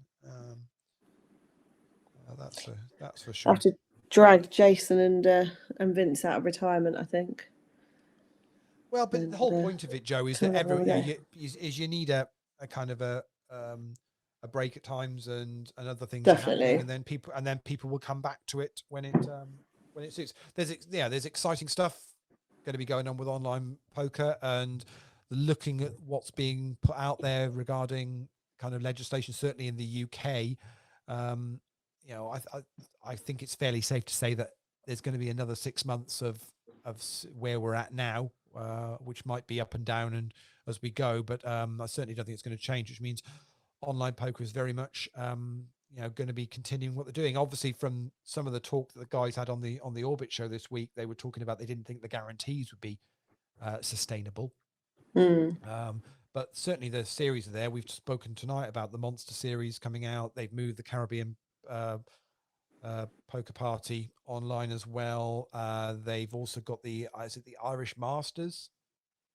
Yeah, I the think, IPM thing. which is happening in December. Now that's a nice little tournament. The main event of that is €1,000 buy-in, but again they're doing satellites into that from a couple of euros with a Saturday night weekly final for tickets for that, which is they are achievable tournaments for amateur and recreational players to play.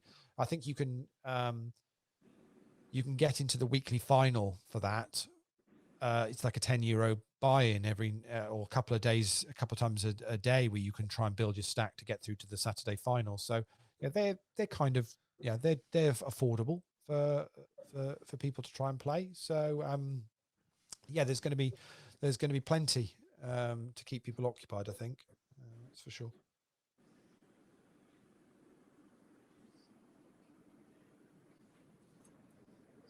Yeah, definitely need to have a look at some of those online Caribbean ones just to play on that fancy table, I think. Just play on the fancy honestly, it was pretty cool, I must admit. You just did want to order a cocktail to the table. That was very much. And I know you may have ordered the odd cocktail to a poker table in your time, Joe. Do you know, just once or twice when I've been. Do you remember that? Do you remember those times when we used to all get together at like big venues and rooms and stuff? They had like proper tables and people and stuff. It's crazy. You used to play crazy cards time. with those little plastic discs, and people would throw them into the middle and stuff. Yeah, crazy what times. Good times, eh? What good times. Yeah. Well, how did that happen? I said to somebody the other day, I was clearing a bag out in the office, and I found these metal discs in there that had apparently people used to use them to buy things. No way. Yeah. As Tim's all in with King 6, it's Ace Queen for Tom. Oh. He's hit a 6 and a Queen on the river. Oh, dear. Wow. So Tim is going to bust in 5th place, which means we now pretty much know what Shug needs to do. Unlucky Tim. Top 2 finish for Shug is what I think is going to be required. I'll double check that now. Wow. But Tim thought he was there. I tell you what, there's been some rivers tonight on this final table. Yeah, just a bit. Changed it, yeah. Is it Tom and Gary that can, if they win it, they can still go top above? Yeah, Steve so Heath? Tom and Gary, if they win this, can win MVP, and pretty much now know that what Shug's going to need to do.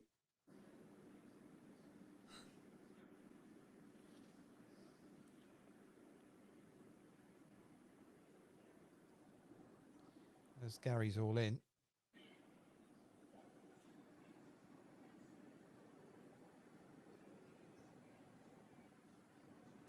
It's interesting because other than Shug, the other 3 can't really afford to limp many, if any, pots. It's knowing what he's got to do now. Does Shug just sort of sit back and let them kind of go for it, or do you do what you were talking about earlier, and do you actually just try and build on his bigger stack than what they've got? It's very difficult. I mean, Shug's been in this position before, where he didn't. Am I right, Des? He needed a win on a Sunday night and got it done. And got it done. Yeah, has done the job. So he's been in this position before. Obviously, he's got a little bit of breathing space this time. Is just a top 2 will suffice. And just worked it out. Yeah, so if Shug finishes second, they'll overtake Eat My Stack by 7 points. So super close finish, that's for sure. It's difficult though, Joe, isn't it? You've played in the teams where you're working out what to do when you're kind of at the sharp end of it at the end of a week. And I mean, I had to put a post up this week just to remind players that I did see that. Yeah, that although there's a team element to this, you still need to play for the win, and things like collusion and chip dumping won't be tolerated. And if the party poker do run security checks, and they do they do look at hands, and if certain players might report hands because they feel that something's has not been done fairly, they will look into these things and they'll see what cards have been held, and if they feel that there's anything that's gone on. So players need to be aware of that, and because we're paying out every night, then it is important to play for the win. There's cash up for grabs as well. As much as the added value and the kudos of winning this is very nice, there's still decent money. I mean, it's what, $105 up top for winning tonight. Well, that's more than any added value prize. I think the concern I had when I was doing this, when we talk about sort of not collusion stuff, but obviously team playing different because you're part of a team, it was not the people who, and it has been seen where you can see people are playing differently when they've got a team member on their table in terms of when you're both in a hand and stuff, but it's the automatic things that get picked up. So in this situation where you've got 4 people from different teams, but somebody's suddenly playing a lot different to how they'd normally play, it's whether that sort of stuff gets picked up as well. And I think in, like you say, in Shug's position at this sort of time, I imagine you probably will make some different moves to what you would play in a normal tournament. It's whether or not that sort of thing would also be picked up. I don't think that certainly wouldn't get picked up because there's no suggestion that it's anything other than Shug doing what's best for him. Laddering or yeah.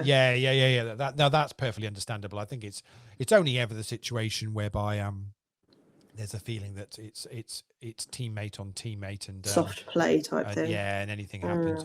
I think soft play is even sort of kind of it's not understandable, but it's less thing. I think it's the clearly obvious, raise and a player goes all in and your teammate goes all in and it's not much for to call, and really it's an any 2 card call, and it's it's kind of that thing which is kind of blatant really from a kind of chip dumping point of view. It's fairly obvious, especially as I guess Party can go and look and see what cards you were holding, and if you're holding anything half decent, then it's kind of like you don't really have a leg to stand on. At the end of the day, there's got to be a certain level of integrity to the game. Yeah, exactly. So, well, Gary's getting busy. Knows he needs to go for the win, so he's adding to his stack quite nicely, and it's now pretty getting. I mean, as you were saying, can Shug just kind of sit there? But I guess the 2 stacks, Rob and Gary, aren't that million miles off Shug's stack, so he can't really afford to just to hang about for 2 more exits. He's going to have to, I think, play here as he makes the shove out the small blind. As if magic. Yeah. Yeah. And Tom's got a decision. I mean, he needs a win if he wants to win MVP for the week.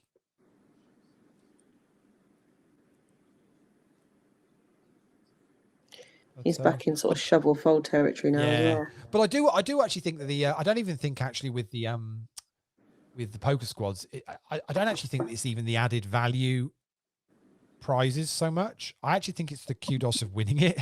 Oh god, or being MVP for the week, or being in the winning team, or them now going, with the Celtic Storm guys going for their 5th win, and then one more, and then they're up there with with the other 2 with Purple Ackies and Eat My Stack, and it's Eat My Stack going for their 7th win to try and go ahead. It's a bit like kind of I suppose not Liverpool Man United, right, but it's the how many titles have you won, and well, are you actually the all-time best team because you've won more titles than the other. I think it's far more that than necessarily the tokens that are added on every week. Oh, nice hand. It's a bit like the APAT medal thing that we talk about, isn't it? When you go to a live APAT, it's not necessarily about the money or the the flag on Hendon or whatever else. Everyone wants to say they've got an APAT gold medal. Yeah, that's what seems to matter. And then obviously then some of the guys are on the number of medals and the number of bracelets or whatever it is, and wanting to be there, and I think it's nice. It's that competitiveness without it all coming down to money, which is quite a nice situation to be in. Definitely. I kind of thought Tom might shove there, and it's an instant call from Gary. Ace 8 versus Ace Jack. Tom's going to need an 8. And he gets an 8 on the turn. Wow. He lives to fight another day. Tell you what. Tom's having it's a proper roller coaster of a final table, isn't he? Really is.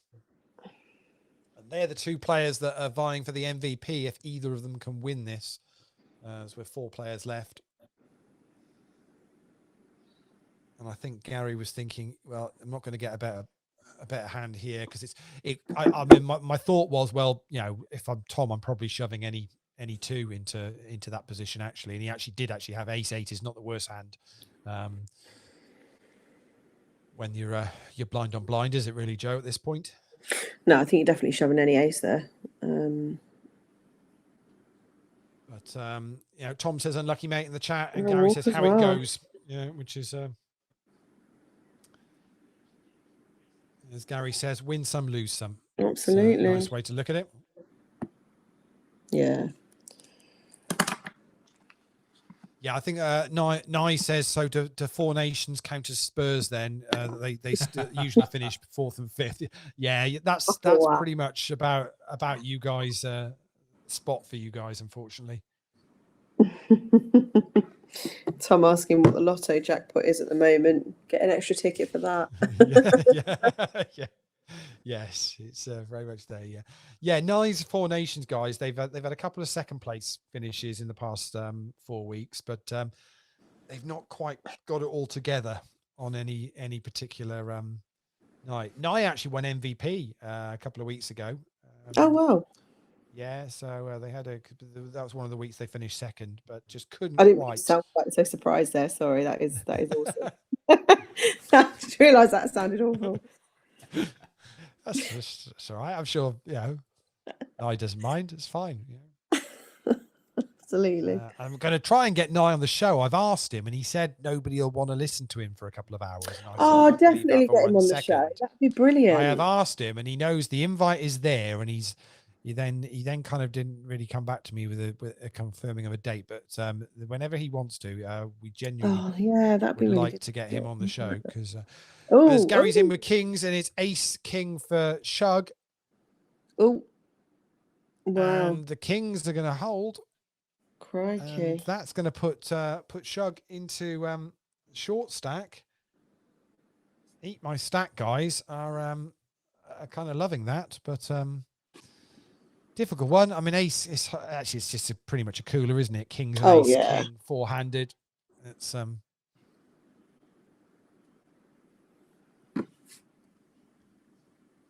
both got to think that they're pretty good in that spot, I think, as well. Yeah. So I mean, it's a strange one because Rob Swindells is just in the middle of all of this with 2 guys going for the MVP. Shug trying to get a top 2 finish for his team to win it, and Rob's kind of there going playing a bit of poker on a Sunday night. Just sitting back and enjoying himself. What's going on here? What's this all about? What's everyone getting all excited about, eh? Yeah. So yeah, as Asa says, get on the bloody show, and Iron Venables. Yeah. Yes. Definitely want you on the show, Night.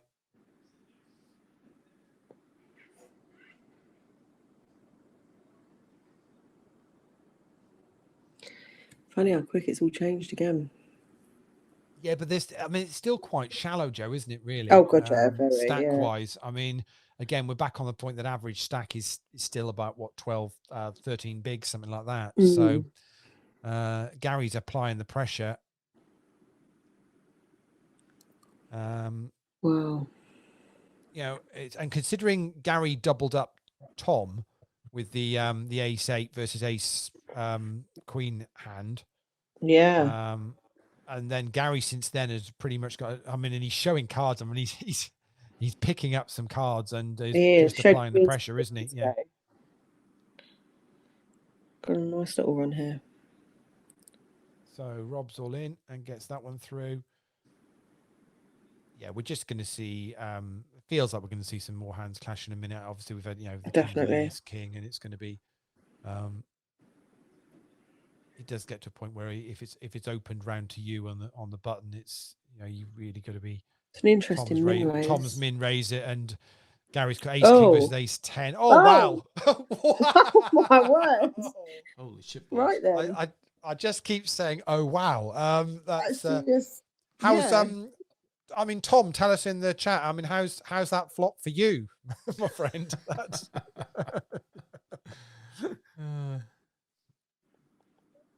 Wow, that was and it's all in with Gary with ace-4, and Rob's got crikey. queens, and Gary has got not even one big coming back. So Gary's been. that could I be know the, he's picked up a lot of hands that he's shown, but he's been incredibly unlucky. Oh, look. yeah. And they've got that one's going to be chopped. The difficult spot here now for Shug is if Gary, well, he's all in this hand now as well. Shug's going to be up against two significantly bigger stacks, so he's gone all in.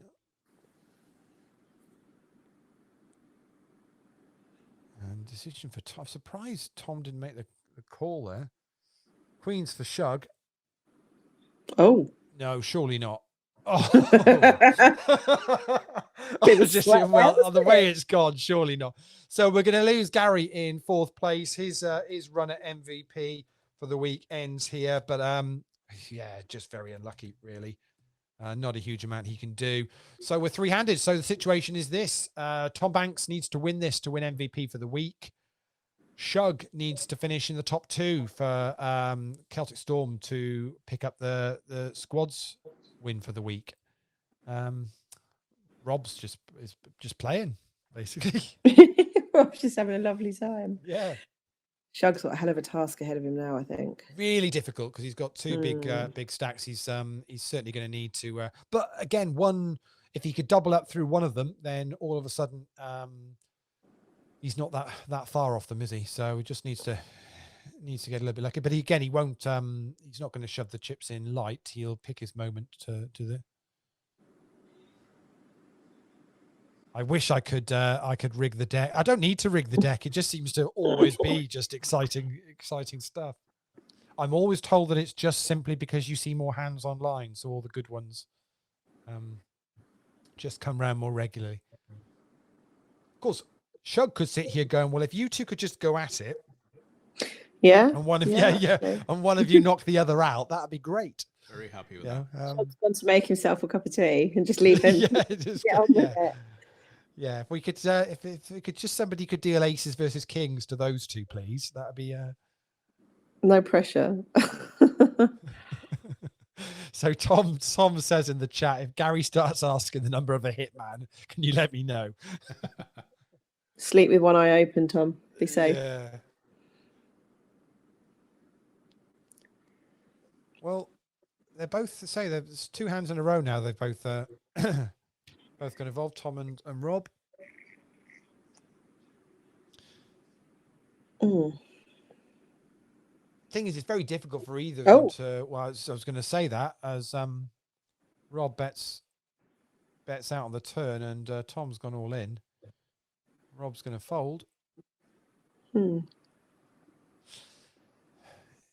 So it's difficult. I mean, obviously, there's guaranteed 3rd place money is $50, then it's $72 for second, and then 105 up top. So it's kind of doubling money from this to the winner now. So I don't think they're going to kind of get any in light, especially with Shug being so short stacked. Although he's just got that picked up those blinds. It's a funny stack size for him now because they can't really call off any 2 once he's got over that sort of million chip point. Yeah.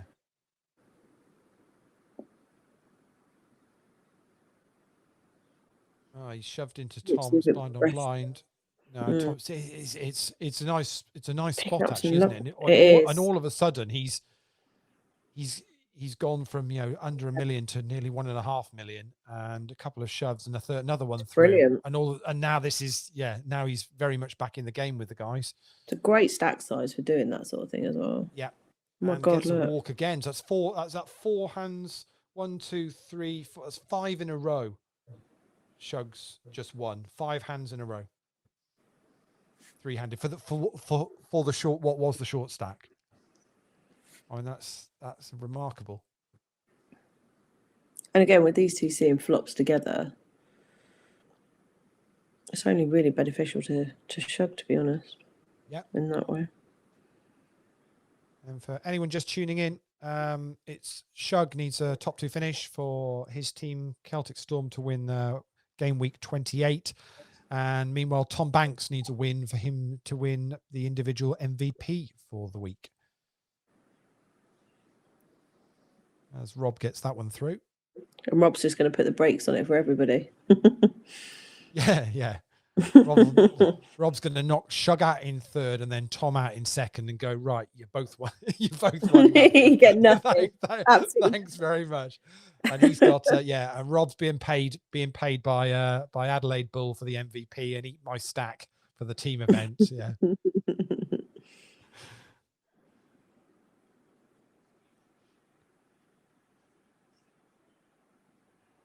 But you say it was that interesting stack for size for Shug. It's because it's very difficult for the other two to make the call. But even though it's still quite shallow there, it's an interesting. So it's Min Race and Rob. Oh. Wow, Shug's gone all in. It's Ace Look at versus this. A7 versus Jacks. Jack hits for Rob. It's going to need to be an ace for Shug, which is not going to happen. Which means we're going to lose Shug in. Unlucky Shug. In That's 3rd, exactly what I just said Bloody might hell. happen has just happened, folks. Wow! In one hand, that is all over with. Rob takes it down, and and Shug finishes 3rd, which is not going to be enough for Celtic Storm. Unfortunately, Tom Banks is going to finish 2nd, which is not enough for him to get MVP. Oh my God. And wow. the party pooper spoils it, all the fun for everybody on a Sunday night, but very well done to him. Rob Swindells picks up the win on the Sunday night deep stack. I'll wait for all that to kind of go through and calculate through to confirm it, but not a bad end to the week, guys, is it? That was wow. That was quite exciting. That actually for a final table. Bit of Yeah, that was drama. good. Bit of drama That there, was- guys. Absolutely. That was absolutely insane, as is often the way. So Martin Hadfield from Eat My Stack says, LOL, definitely rigged. Dean Pierce has been cursing Swindells for walking, but I'll let him off now. All of a sudden, Rob's got a fan club. Tom Banks says, I'm flipping exhausted. That's... I can imagine. Yeah, well, I don't know how you. I feel like that, Joe. Just trying to follow that at the end there. It just got a little bit crazy. It did. It did. To say the least. So let me just give you a quick rundown of where that all that ended up. So the Eat My Stack guys end up hanging on at the top spot, 601 points. They beat Celtic Storm, who finished in 2nd with 589. So it was only 12 points in it in the end. 3rd were the Four Nations, 4th were the Wild Cards, and 5th were the Purple Ackies for this week. MVP, Steve Healy, Adelaide Bull, hung on in the end. They're very good week for you, Steve. Very well done. Tom Banks just missed out in 2nd place. Very well done to him. And a mention also to Brian Frew and also to Ricky Woolley, Teenage Lockdown Ninja Doncuments. New team only started a couple of weeks ago. Well done to you, Ricky. I know he's trying to talk some more of his team into playing, but very well done to you. 4th place finish in the MVP. And Gary Hollands, who was on that final table, finished in 5th. Well done to all of you for this week. Superb stuff. Tops. That just leaves us to say a big thank you to Joe for sharing Thank the you evening so with us. much Thank for you, having Joe. me. And Thanks for what a having me, promising guys. evening it looked at one point. You were right in there on the both of those tourneys, but not to be in the end. Although cash is always nice, right? Yeah, You most finished definitely. It's just nice to be back playing again, to be honest. Really enjoyed it. Too right. So thanks to all of you guys who played this week. We look forward to seeing you at some point during the week ahead as well. Lee and I will be back with Brendan Byrne, tonight's roller winner, on Sunday evening. I think that's it from us all here. So night, everybody. Have a great week. Cheers, watch guys. the orbit. Watch the orbit. Yeah, go and Yes, watch the orbit. watch it. It's Go and watch the amazing. orbit. Yeah, I'll run the promo again. Maybe not. Night, everyone. Night, all. Cheers, guys.